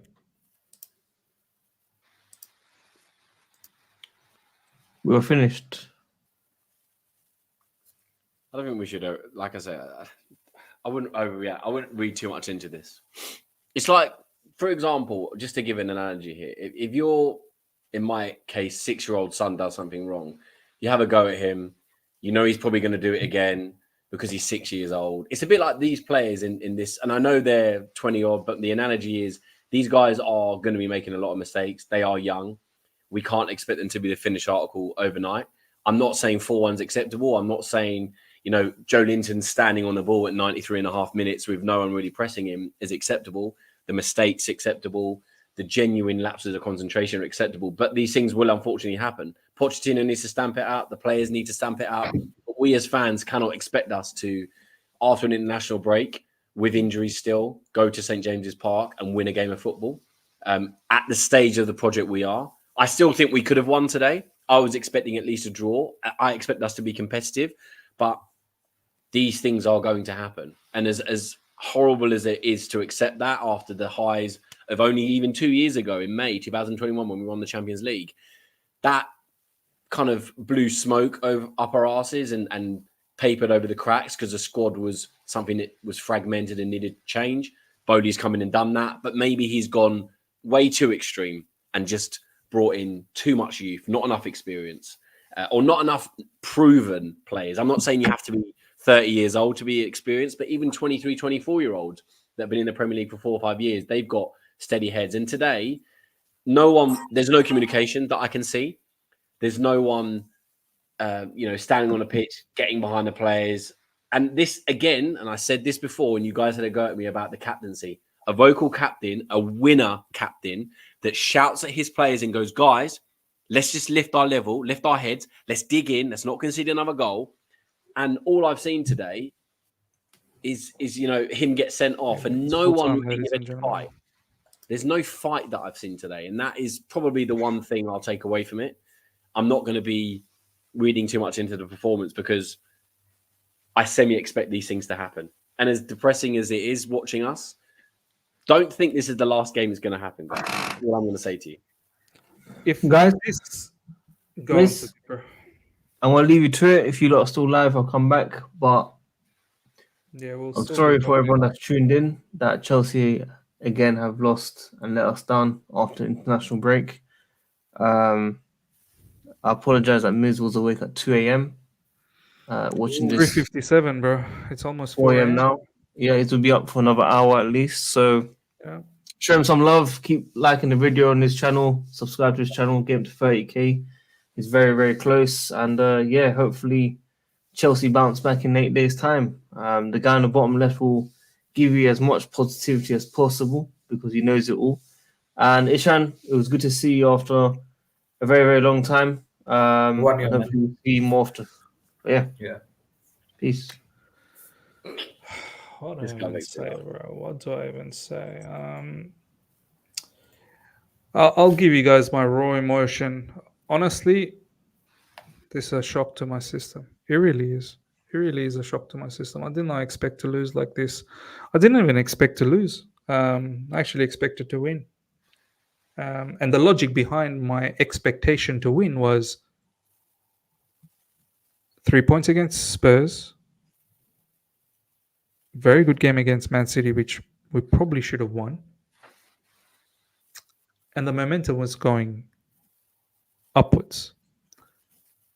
A lot of our players didn't go to international breaks. Sterling stayed. Reece James stayed. And the ones that went really didn't even feature that much in the international scene. And then there's a lot of hype about Nkunku potentially coming back, and there's hype about Lavia. There's good vibes about the manager, this, that, the other. There was logic behind my feeling moving into this game, thinking we're going to win. And the other big one was Newcastle supposedly had many players injured and they were going to be a bit depleted.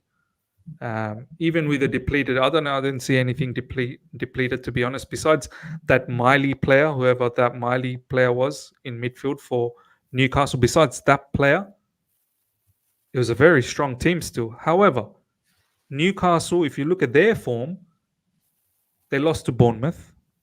They lost back-to-back against Borussia Dortmund. So they were there to be taken. So the logic behind my thought process was that we need to go out there and win. Newcastle's ahead of us in the table. You got Brighton ahead of us. You got Man United ahead. So 3 fixtures, 3 teams that are ahead of us. My feeling was the team will be naturally looking at this scenario and thinking, this is a perfect opportunity to stamp our authority. And when you have a match like that against Manchester City, I said it specifically. Don't go backwards from that. It now keep going forward. This for me, I hear what Jonathan had said. Like, this isn't alarm bells or anything like that, but this is highly disappointing. This is a little bit of a backward step for me. It's a capitulation. You've just disintegrated. 1-0. Okay, you came back 1-1. Lovely, brilliant free kick. All throughout the match, I felt something was off. Like, it wasn't there. I could sense it. I didn't feel the same way as I was feeling in the Spurs game, in the Manchester City game. I felt something was off. But I was saying maybe it's the international break. I always feel like that once we come from an international break. But the way we let in that second goal, 4 Newcastle players inside the box. The cross comes in. No, Reece James doesn't even close down Anthony Gordon for that cross. Cross comes in. So many players. No one's marking no one. Free header.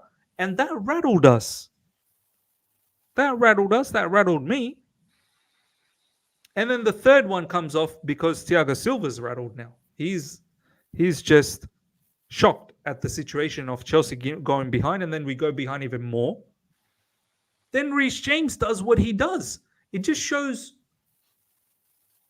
what kind of preparation did we do for this game? What sort of preparation? Life is about preparation, man.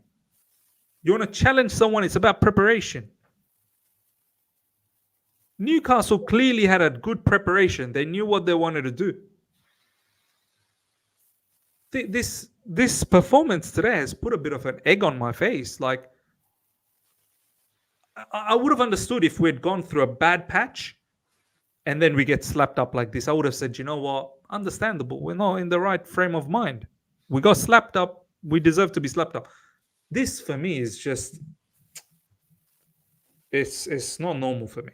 Ishan, I'll go to you, bro. Is this a normal scenario for you today? I'll just continue to what you where you left. Is that there's one situation or one scenario where we keep on losing, yeah, and then games like this come, where it's absolutely annihilation. It's accepted and it's expected as well. Okay, fine. There's another scenario where we keep winning good performances and this hiccups coming. That is when I agree with Jonathan saying that these might be some of the defensive hiccups that we Sure. have accepted. Fine, once in a blue moon these games happen, but here we are in a situation where slowly and steadily we were building up on that momentum. A few good games. Unfortunately, the international break. Let's not blame on that, but return back and this sort of annihilation. It has just, I think so. It has taken the team again to confidence level 0. You know what I mean? We'll have to start again from the basics. One thing which I didn't like, and Jonathan has rightly pointed out that as well, that defensive mistake here and there, individual errors leading to goals, that's fine. But where is our effort to score a goal? That was completely missing throughout the match. You know, if there is individual errors, we expect at least some individual brilliances up top from midfield to attack. It was null. Attackers were totally nullified. Midfield got totally hammered. Um, we got dominated by Newcastle, man, right throughout from the midfield to the The second attackers. half was a total domination from Newcastle. Chelsea wasn't 100%, there. 100%. I Chelsea, mean, as soon as we came out of the second half, like from the dressing room, it was all Newcastle. I did not see anything of Chelsea in the second half. exactly, man. We expected the opposite, miss. We We thought expected that, the opposite. At yeah, 1-1, I'm expecting the opposite. yeah, we expected that we are the one who scored the latest goal. We are the one who should be capitalizing on the momentum and you know go at Newcastle. One thing I was expecting from Chelsea, what I saw and what I said in the during the match as well, that we start slow in the half, in every half. We are very much cautious, a bit sloppy in the first 10-15 minutes of every half, and then probably we build on slowly and then probably go on to score a goal. That did not happen in this match. We started slow, sloppy, and then we capitulated, totally out of nowhere, and then there's no turning back. Uh, but yeah, again, where is the game plan? You know what I mean? Where are we heading to with this loss? This, I mean, this is I, we have to start from zero. I think so. We have to start from zero. Uh, I wasn't happy with the game management at all. I think so. Something is off. Miss uh, Reece James acting like that wildly. That's something off. Thiago Silva, out of all the guys, the most matured guy on the whole pitch. Uh, Acting, and he was off today the whole game. Bariashil, a disastrous game right from the get go. Missing his man marking time and time and time again. Not just the goals that we conceded, but also there were some opportunities that Newcastle missed. Probably the Joe Linton header as well. It was Badiashile who missed his man marking. You know what I mean? So he had a disastrous game. Uh, I don't know, man. Probably the least positive that I can take is the only free kick, and that too was out of nowhere. It's just individual brilliance. But again, I don't think so. Where we're heading, 8 games gap, just like we said, but you already pointed out where is the preparation going. We have 8 games gap, and then the performance that we see is exactly the same. Where are we heading to? We talk about opponents, yeah, and we always say that, oh, Chelsea are good with opponents coming at us, and we struggle against the low block. This season we have been off against both teams. Man City, Spurs, the game was poor. We, although the scoreboard said a whole different story, but we played poor. Man City was a good game. Brighton was a good game, but then Newcastle, we expected them to sit back, having the likes of so many important players out, but they did exactly the opposite, and that's probably we wanted, right? But we totally capitulated. So I mean, where's the game plan? This Pochettino has to think really hard and probably come back. This is mammoth. We are already 5 games down out of 13 games. 5 games down, four games drawn. It's not looking good. We'll have to pull up our socks, man. President Jafar, thank you so much for the super chat. Reece James is no captain, in my opinion, no discipline. I mean, I guess to a certain degree, this is what Jonathan was kind of alluding to. Jonathan, I want you to talk about this particular comment here from Olivier. Respectfully, Ms., but you've been delusional for months. Even if your players were to perform, the Chelsea squad is unbalanced. You have holes at key positions and 3 players competing at others. Before I let you loose on this one, I just want to quickly say I have complete faith in the talent in the squad. I'm not going to sit here feeling the way I felt before the international break. The level of competency that we showed against Manchester City. Is it just purely because it was Manchester City? I don't know. Am I fooling myself? Are the players fooling us? Is it because it's Manchester City? Would the result be different today if it was Manchester City? Are we not giving Newcastle enough respect at their home ground? I said it in my preview. I fully respect Newcastle, but we need to go out there and beat them. I mean, Jonathan, talk to me, man. What do you think? Am I being delusional for the past few months, believing in this team? I wouldn't say delusional. I'll touch on this comment. There's another super chat, which is an interesting point as well. But I think we just have to understand that we are, as annoying as it is, we are part of a process. We've got a very young team who clearly have a lot of naivety. Clearly, we're going to keep making mistakes. There's going to be games that we don't turn up in. And as a collective, we are going to be very frustrated. I'm not saying I want these things to keep happening. I don't want to keep being correct about mistakes, about certain players, about, the way that we just don't have a style of play. But these things will continue happening until we can stamp out basic little errors about the mistakes, about the lack of concentration, about having one style of play. When you've got such young players and you've got so many of them, and you're trying to get a team together and you're trying to push all in the right direction. Changing from, like I said earlier, a left back to a centre back at left back, changing in centre backs. We've got a right back playing. We haven't got a right back playing. We've got midfielders that are travelling all around the world. We've got attackers. We don't know which wing they're good on. We don't really have a striker.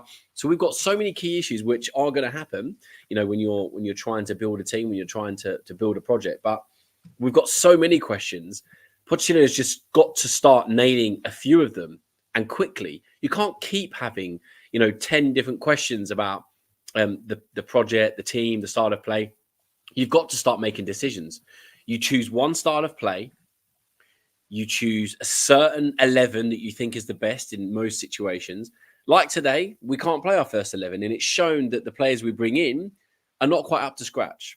I mean, the point here about if we'd beaten City and Arsenal, it wouldn't have been as much of a problem.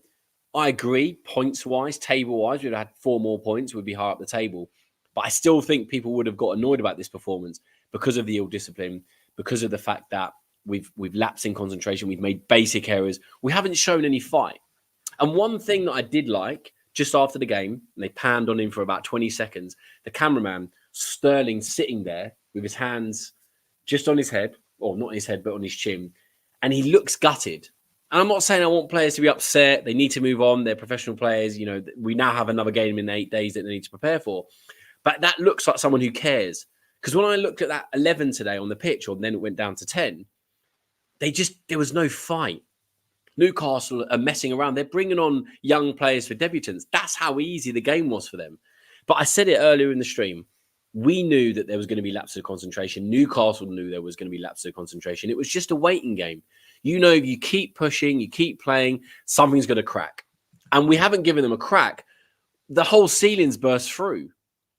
It's embarrassing, and it is annoying because there's such basic minor things that can be changed. As I said, it's mainly with the mistakes and lapses of concentration, but it's not just on Pochettino, it is on the players. You do have to have a bit of self-awareness and take some sort of ownership on the pitch, which these players haven't done today. As I said, having 1-2 players on the pitch to go, guys, we just need to dig in today. We need to just don't concede another goal. Because at the second goal, we then let in the third one. We then get a man sent off. We then let the fourth one. And it's just mistake after mistake after mistake. And as I say, these will happen. These things will happen with a young team. And I don't want to beat that drum and say that it's acceptable. And I'm not accepting the fact that we are now going to be a mid-table team, because that's where we are right now. I still think we're going in the right direction. But we will have games like this. We'll have great games like we did against Man City, frustrating games like we did against Arsenal and Tottenham, where we play well for certain periods. And then we're going to have complete crap days like today. And I think we just, as I said, we don't want to overreact on days where we are piss poor. And we don't want to overreact like we did maybe a little bit after the City game. And so, wow, we are moving in the right direction. We've got the players now. But yeah, I just think we just need to be a little bit more realistic. We can't aim for top 5. Champions League's gone. Europa League, Conference League, potentially. But I think this season is more about getting a first 11, getting a style of play, and understanding our limitations and also what we're very good at. So limitations, at the moment are we've got a lot of injuries. We've got a lot of young players. We are going to make mistakes.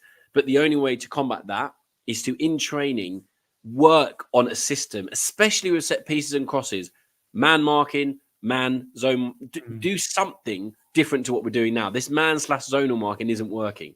So all these little questions, as I said earlier, you've got to start sampling your authority on and make decisions. Have one style, have one main 11, unless you have injuries that you play with. You know, we've got a midfield now, as I said earlier, with Enzo and Caicedo going away on international duty. You've got an injured Lavia. You've got Ugachukwu, who isn't quite ready for Premier League football. We've then got a changed centre-back, Badiashile, who hasn't played for 6 months. So, you know, Reece James is still coming back to fitness. Cucurella, I never know if he's going to have a good game or a bad game. He's so up and down.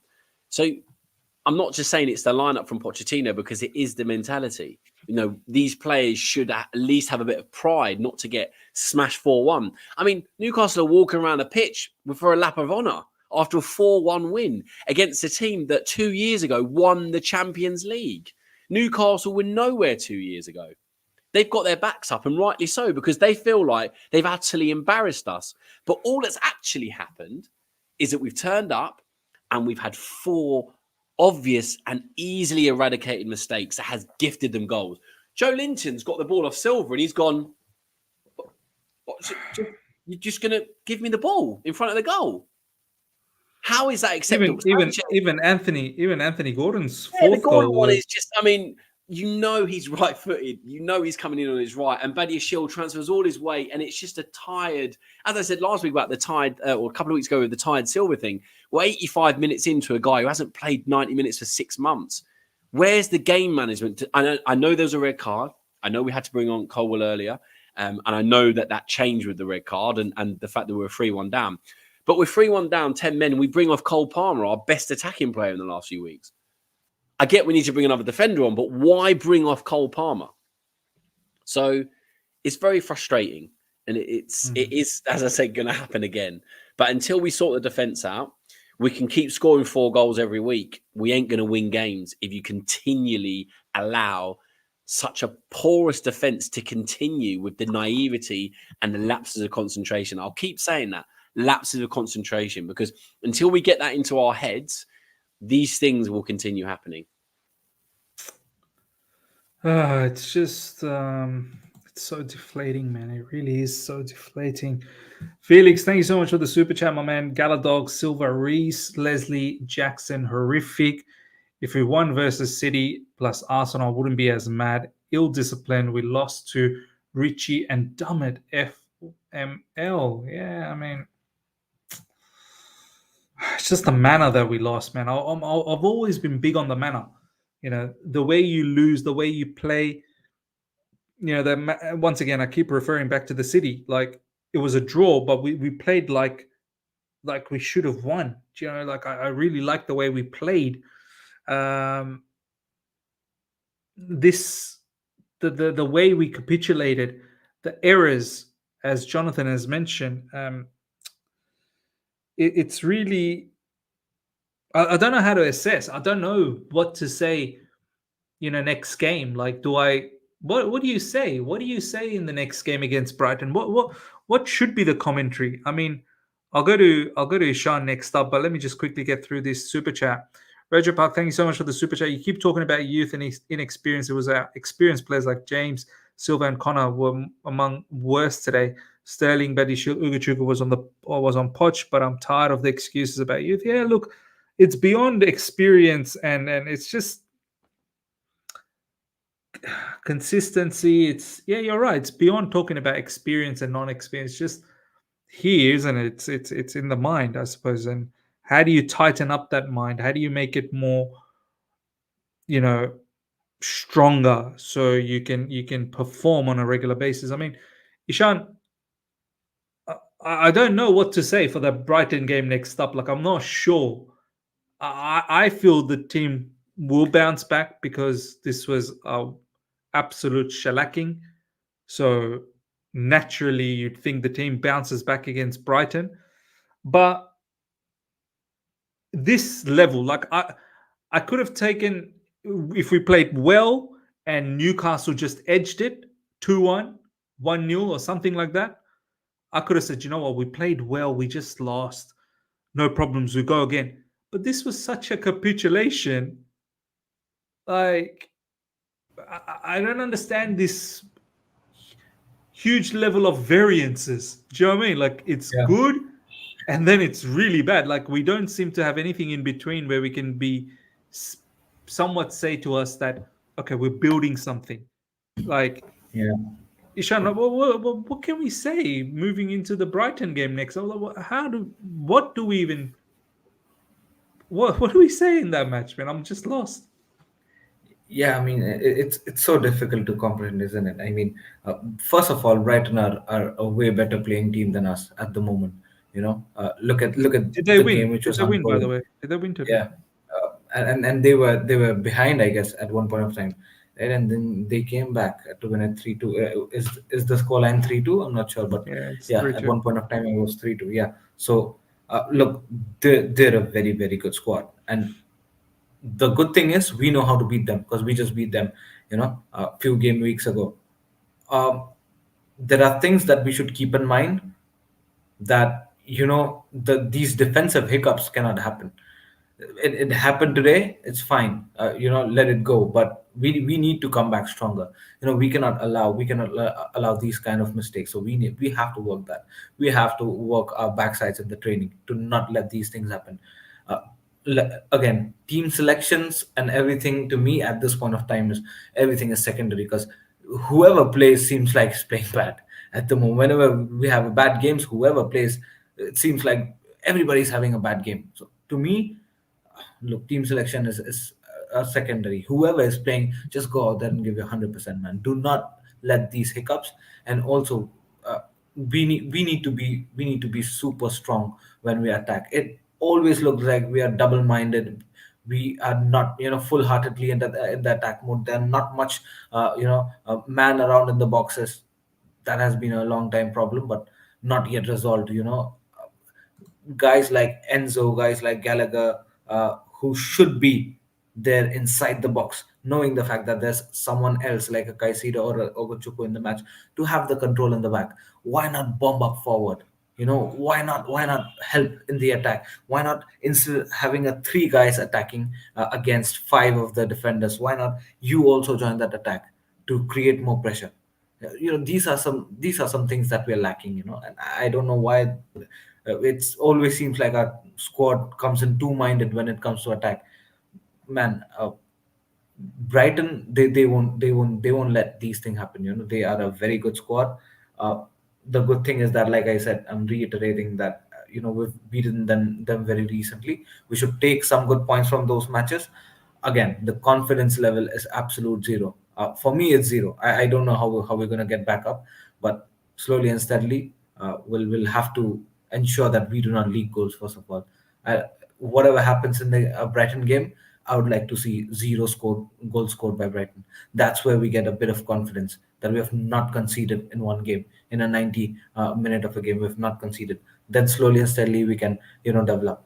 But then not conceding is very very important. Today, that was the same thing that I told you, miss, even before starting the game, that we should not concede. Having a defensive stability in a team is so important, and that's what we didn't do. We just capitulated. I hope this does not happen in a Brighton's game, but it's going to be a very, very tough game. But guess what? Again, flip side. If we win that game, again the confidence come back.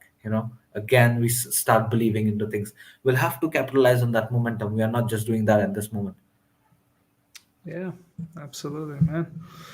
Heard you saying Jonathan is the only one who can see where we are. This is the reality. Bowley's process has made us a mid-table team. Pathetic ownership so far, based on the evidence of last season and now as well. Joke board. I don't know. I don't really know if I can. One week I say, the board has done well with these young talented players, like for instance Cole Palmer. You know, they've been able to get these good scouting, good talented players to come to Chelsea Football Club. They're doing well, and then later on, then just say that, oh, it's all on the board and the ownership. But we can see what the ownership is trying to do. Trying to build a younger team, and but at the same time, they want to see results, because the younger players that we're getting, not all of them are players that need time. Like there are players like Cole Palmer, for instance, who's got a bit of experience. There's players like Enzo Fernandez, who's got a bit of experience. Caicedo has experience. They're all young, but they got experience. It's not it's not like just a whole bunch of players that have just got no experience. They do have some level of, this level of experience in them. So that's why I've always maintained that I fully trust the squad. I fully, yeah. Look, hindsight, looking back, did we make a bit of mistake on getting so many young players? Probably we did. Maybe it would have been better if we had got a little bit more, 26, 27-year-old that are at peak of their game. But as I said, even without that, we should be better than, what are we now, 10th or 11th, whatever the case is. We should be better than that. We should be better than that. We should not be below some of these teams. Like, this is what disappoints me. This is what really annoys me. Because right now we're not meeting expectations. I'm pretty sure our owners, the board, everyone would have sat down and they would have had a meeting earlier this season about expectations. Right now, what we are seeing, it's below expectation, man. It really is. I know we can say, okay, Nkunku's been injured. All right, Nkunku's going to come back soon. Okay. But to have all your eggs on the Nkunku basket, that's naive as well.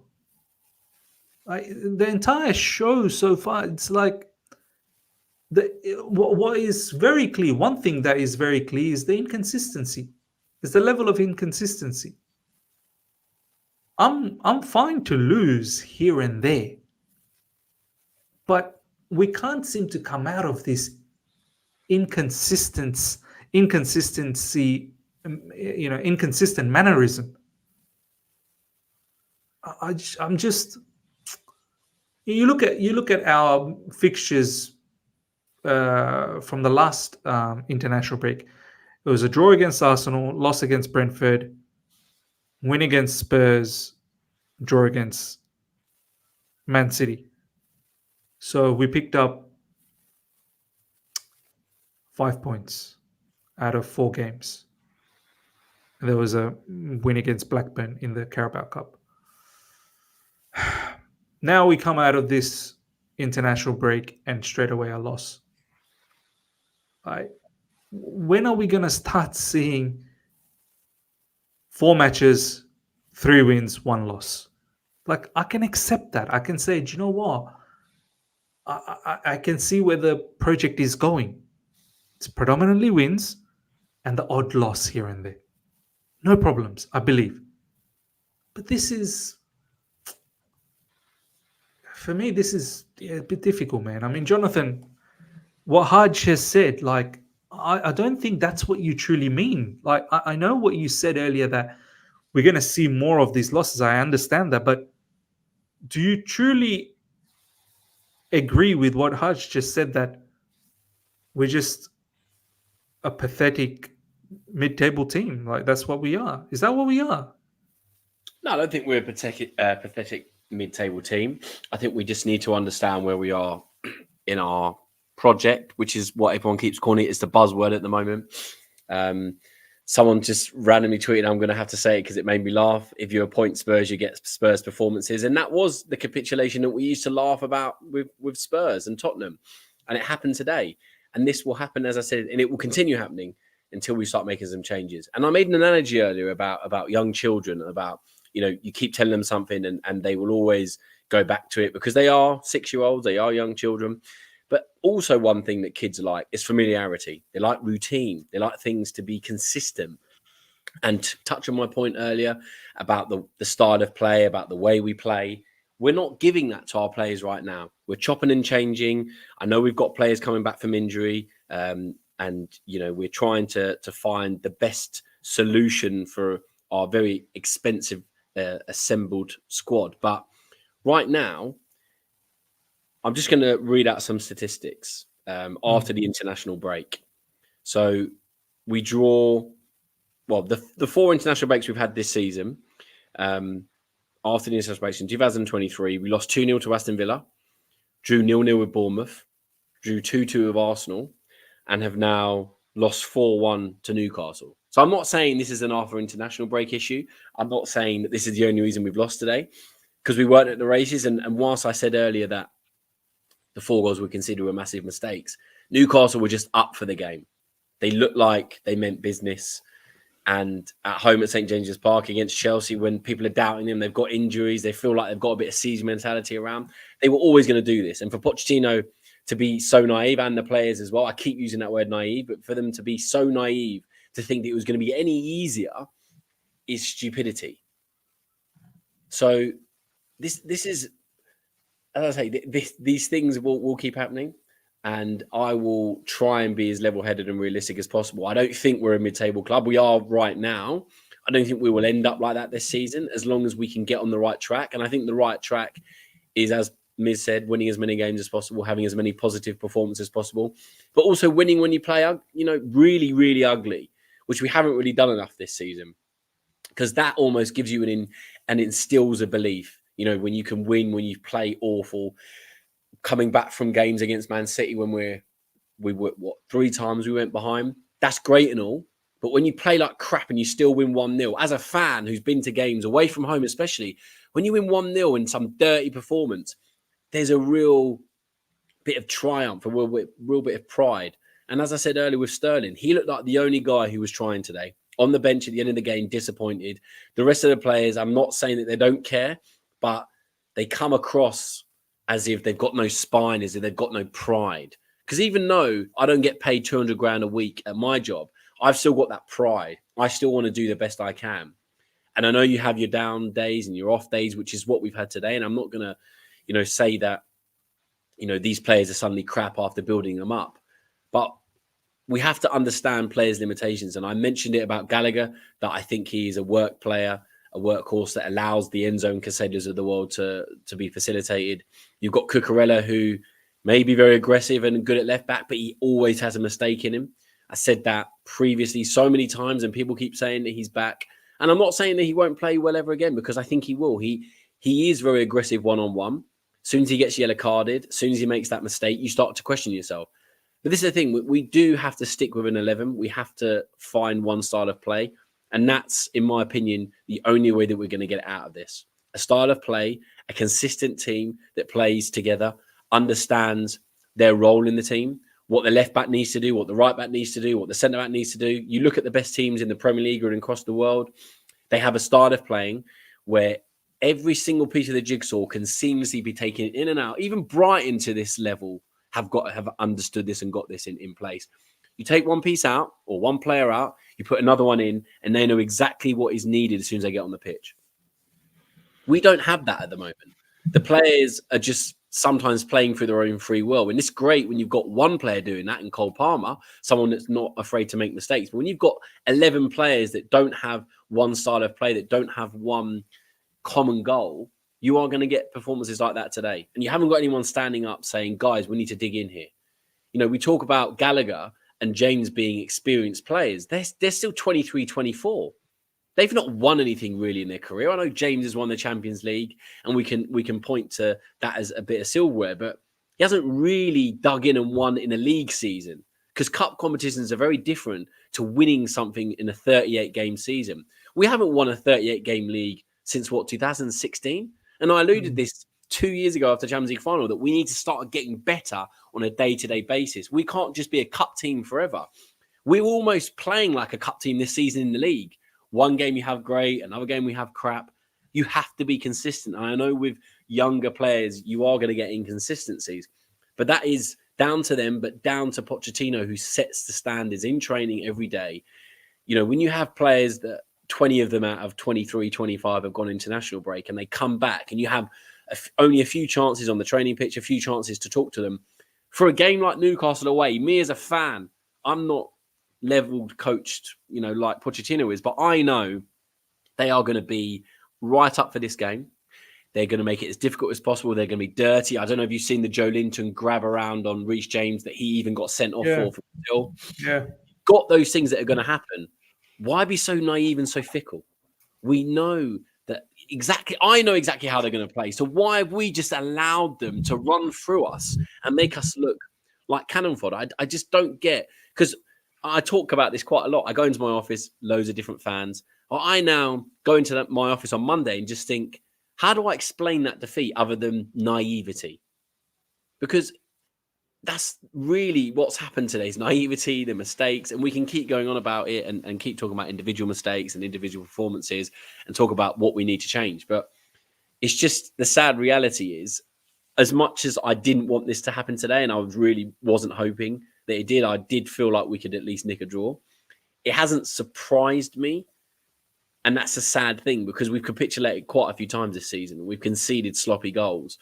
And I suppose, the only way, and again, I'll repeat myself, the only way to get more positive performances and more positive results is if we stop these silly mistakes. Because we can't score 4 or 5 goals every week, as I said.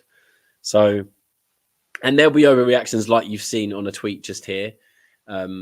Great players do have off days. Silva had an off day today. Reece James had an off day. Gallagher. I mean, all of our team had an off day, bar Sterling. So, these things will happen. But social media is always going to be something where people overreact, where, people suddenly start. I mean, you just scrolling through the timeline is basically proving my point. You're going to get overreactions, and you're going to get players castigated. So, it's not great timeline. I would suggest any Chelsea fan for the rest of the day, just switch off social media, put a film on, go out with your family, and try and forget that horror show, because it was like watching a scary movie. It really was. You something's going to happen, and you're hiding behind, and it happens. The second goal, the third goal, the fourth goal. Sadiq jokes about ending the stream. He isn't always as composed when we're losing. You get, it is an emotive sport, football, but we have to try and keep as level-headed as possible and stick with the team. That's all I'll say. Pretend that they're your 6-year-old son. Stick with the team, because they just need a bit of guiding. They need the support. I mean, the fans turning on them, especially in the stadium, isn't going to help them. So, it's a tough time to be a Chelsea fan. The highs of so many recent years to now come down to get beaten 4-1 away to Newcastle, 2-0 at home to Villa, 2-0 at home to Brentford. It's disappointing, but it's nothing to be happy about. It's nothing to be jovial about, but we just need to try and keep a level head. I suppose that's the only thing, and not argue as well, because already I'm seeing discussions where people are just digging each other out. You've said this, you've said that. This player's this player's that. It's hard. It's hard to keep your composure, and I get that. It is an emotive sport. So, it's Azan time. It's almost fuzzer time for me as well. I'm just waiting for that. Ishan, I just want to ask you, I guess, just to have a balanced conversation, it's not a good look for the owners to have a poor season like they did last season. Yeah. And then, how many games are we now? 14? How many games have we played? Yeah, for 13, I guess. 13. 13 we've played. 13 games, and we are 16 points, and we're 11th. Obviously, Brentford's playing at the moment, so maybe we might go back to 10th again. It's not a good look on the new owners and the board to have the season like last season and then back it up with another one like this again. We have to start turning it around sometime very, very soon. No, 100%, man. We again, Chelsea fans have been injected with so many success trophies in span of 15, 20, 25 years or so under Roman Abramovich, and now we are addicted to wins, addicted to trophies, and if we don't get it, it becomes difficult for us, and probably that's how it should be. We can't be poking that up, because that's what we're made of. That's the winning mentality. That's the hunger that we have in our DNA. But now times have changed, ownership changed, managers after managers, game styles after different game styles. In some games it works, in some games it doesn't. We can't be changing managers after every 10, 15 games. That's one point. Second point is we can't be blaming everything on players. That's also the other thing that we should consider. So whenever we lose, it's difficult. But again, the question comes is, um, how long? What is the limit? How are we analyzing the season? Uh, Pochettino, how are we analyzing his performance? Uh, Owners, how are we analyzing their role in this whole Chelsea's ecosystem, which has not been working well? What is the stage that we start asking questions to different entities? Because there needs to be improvements. That's what we all want, right? That's what probably even there are some guys in the live chat who might be misunderstanding Jonathan, that we keep calm, we can't be mid-table team. The point here is, we can't be uh, you know uh, blasting our head on every loss, but then we also need improvement. uh, that's what we want. When we say that we shouldn't be complaining and whining about every game loss, that does not mean that we do not want improvement. We want improvement, but the thing is, we can't be getting improvements overnight. We can't be playing like Man City on a snap of fingers. There's been a lot of fundamental changes in this whole club's ecosystem over the past 1 year, 1.5 year or so, and we need to accept that the process is going to be probably slow. We need to keep calm, but again, like I told you, we've been addicted to wins, and if that does not come up, if the fans are disappointed, then things starts to go left, and that's where the first finger that's has been risen to is Pochettino, unfortunately, because that's how football it is. The first finger ever risen is to the manager. uh, so he has to be the one who turns things up. If not, then probably few games down the line, questions are going to be asked, because again, we cannot expect this club to be finishing again above, in the second page of the Premier League, below 10th. That's probably going to be bizarre. So yeah. Very, very bizarre. All right, ladies and gentlemen, I'm going to wrap things up now. I'm just going to tell you one thing that Pochettino said before you wrap up. Pochettino has apparently said, "We didn't show we were playing for something important. That makes me angry and disappointed. Even if we are young, it makes me very, very angry. We cannot miss the opportunity to show ourselves at our best. People around the world praise Chelsea after Tottenham and Man City. We need more strength in our mental game and to compete." Everything that we just said, everything that I just said today, Pochettino literally just said that. That's how I feel. From the get-go, I said, I'm not feeling the match. Like, I'm not feeling how I felt the last couple of games. Like, something's off here. And I said it earlier on with the boys that it seemed like we didn't want it. Like, we rocked up and we thought it was just going to happen. It doesn't work like that, man. You got to thrive. You've got to... Everything Poch just said is bang on. Is bang on. But he's got to come out and front it up, though, because he knows we've been embarrassing today. And I'm not saying this is all on Pochettino today. The manager is not just at fault. You cannot atone for such basic and stupid errors that the defenders have done today. But you have to also be responsible for the setup, for the lineup, for the formation, for the substitutions, for the instilling of mentality, just to bloody concentrate. It's the crosses that irritate me the most. I won't go back on it, but these little things matter. And from Pochettino down to the players, we need to eradicate these mistakes. And at least he's come out and fronted it. And he's now got 8 days to work incessantly to make sure that we at least turn up against Brighton. It's a response now. We can get a response. I'm not saying this is acceptable, but we can at least understand that it's a blip, and hopefully that the players are looking to eradicate it. So, well, look, I feel bad that you guys. I don't know what time it is where you are, Sean, but obviously Miz is struggling in terms of time. 4:43 a.m. This is what we do for the club. Miz has crossed the zombies time, Yeah, I've crossed now. I'm on autopilot now. What we do for the club we love, and that's the thing. I think as much as it hurts, we've had the good times, like as Sean said. We just need to understand this is a roller coaster. We had the up of Man City, and we've come very quickly down at a very quick rate of knots today. Can we now come back up again against Brighton? And we'll build up to that next week, obviously. The other side of the coin is always a place of realism. I think he's upset and he's emotional, which is what we all are. But there's always I'm not angry. I'm just so disappointed. I did not. Which is worse It's like than being angry. it's like this. It's like this. You have this preparation. Like I'm big on preparation in life, right? You have this preparation.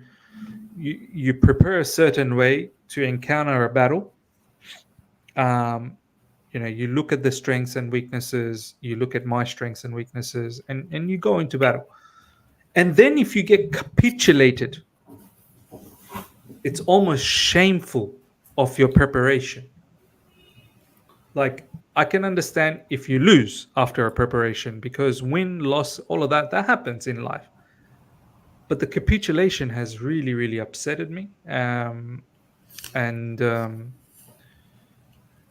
I expected a lot more. And now it's once again, it's like, what a slap in the face. Like, I believed. And I know I keep referring to the Man City game, but I have to refer to the Man City game, because for me, Manchester City is best in the world. Forget Europe. They're the best in the world. You go toe-to-toe and have that tactical match against them, to the point where I truly believed we probably deserved to win. They had their chances as well, but I thought we had some really good chances to win. So you go from that like, for me, that's a reference point. Do you know what I mean? Like, in life, there's reference points. You go, if I've achieved that, I can't go below that anymore, because that's my reference point, right? So you have this performance against City with the set of players that you have. I'm just trying to get into the mindset. You go away to the dressing room. You high five. You give a slap at the back or you go, what a performance! Well done. We now work on this. We take it to the next level. International break comes, no problems. Kind of breaks that momentum, but you're still buzzing in the group. You're going. We put up a strong fight against the best team in the world. We now take our game to the next level. We've got Newcastle coming up. We know they're a very good team. At St. James's Park, it's going to be difficult, but we need to rise. And the fact that you've not risen, it demoralizes me. It demoralizes me. It's almost like you faked this hype all this time. You're fooling me. I feel like a fool. I rather you just have an absolute washed out season. I rather you just have a abysmal season like last season, as opposed to giving me some nuggets here and there. For me, that's not a project. For me, a project is overall a strong base, regular success stories, the odd adversities. The momentum where this season is going, that's not a project, man. That's, again, I don't know what it is. That's where the disappointment and that the feeling of upset comes out. I'm not angry, because I hope we bounce back against Brighton, but I don't even know what to hope. My preview is just going to be me looking at the camera. I'll just be staring at the camera. I'll be doing this. I don't know.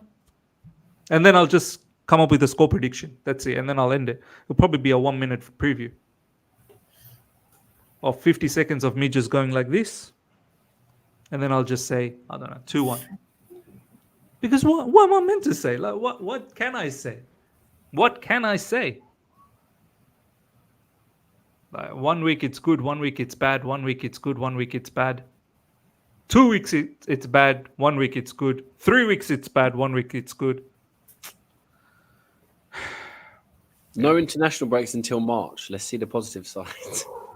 Yeah, well, that's something is good. I suppose now we can build momentum. It's the only thing I can think of right now. Yeah, that's the only thing I can think of is build momentum. Is the Brighton game at home at Stamford Bridge or away from home? Sunday is 2 p.m. UK time next Sunday. Yeah, So I it's at don't home. think it's on TV in England. Obviously, it is around the world, but yeah, it's going to be a tough one. Very tough. Yeah, Brighton are not easy, but you expect at Stamford Bridge, you expect to beat them. We've been poor though. We've been poor though at the bridge. Yeah, we have been poor. Brighton's no mug either, but Brighton, they do play very open, so there will be chances. They play very open. Yeah, it's like we can't defend at the moment, so we will concede. we will give opportunities, so we will concede. And Brighton, they don't need invitations. Brighton can find their own ways to score goals. Like they're a very, very good team. I mean, they start Ferguson today, gets a goal, brings João Pedro off the bench, who gets 2 goals, including a penalty. So yeah, look, they're on the up again, and they obviously don't like us because of obviously what's gone on in the history. So it'll be a very tight game. It'll be a very tough game, but it's one that we can make a statement in, one that we can bounce back in. And we have to do that now. There's no point of continuing this negativity in the sense of bad results. We need to now bounce back. And I suppose we now just have to wait. We've got no midweek games, like you say. That's the most frustrating thing. We've got to wait 8 days to rectify That's the bad part. There's no Champions League. I sit on a Tuesday, Wednesday night, and I'm like, oh, we've got no football. Yeah. This is the thing. Like you carry this bad result for 8 days. Like, and it's got to eat away at the play. difficult. You really hope that they'll be working to get this right. And look, there'll be 8 days, hopefully, of more fitness.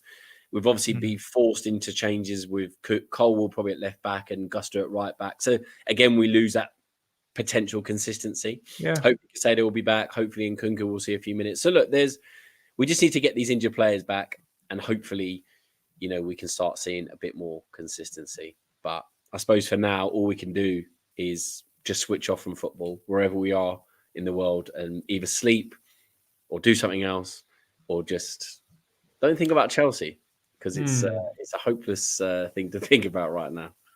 The last thing I just want to end with, and I will definitely end it now, and then I'll do my review.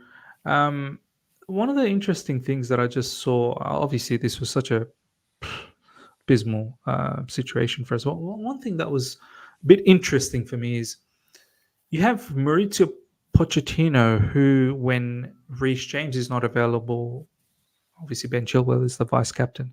When Ben Chilwell is not available, you see that Gallagher gets the captaincy. Was Gallagher still on when Reece James got that red card? Because Reece James gave that. I believe he'd been taken off in that triple change.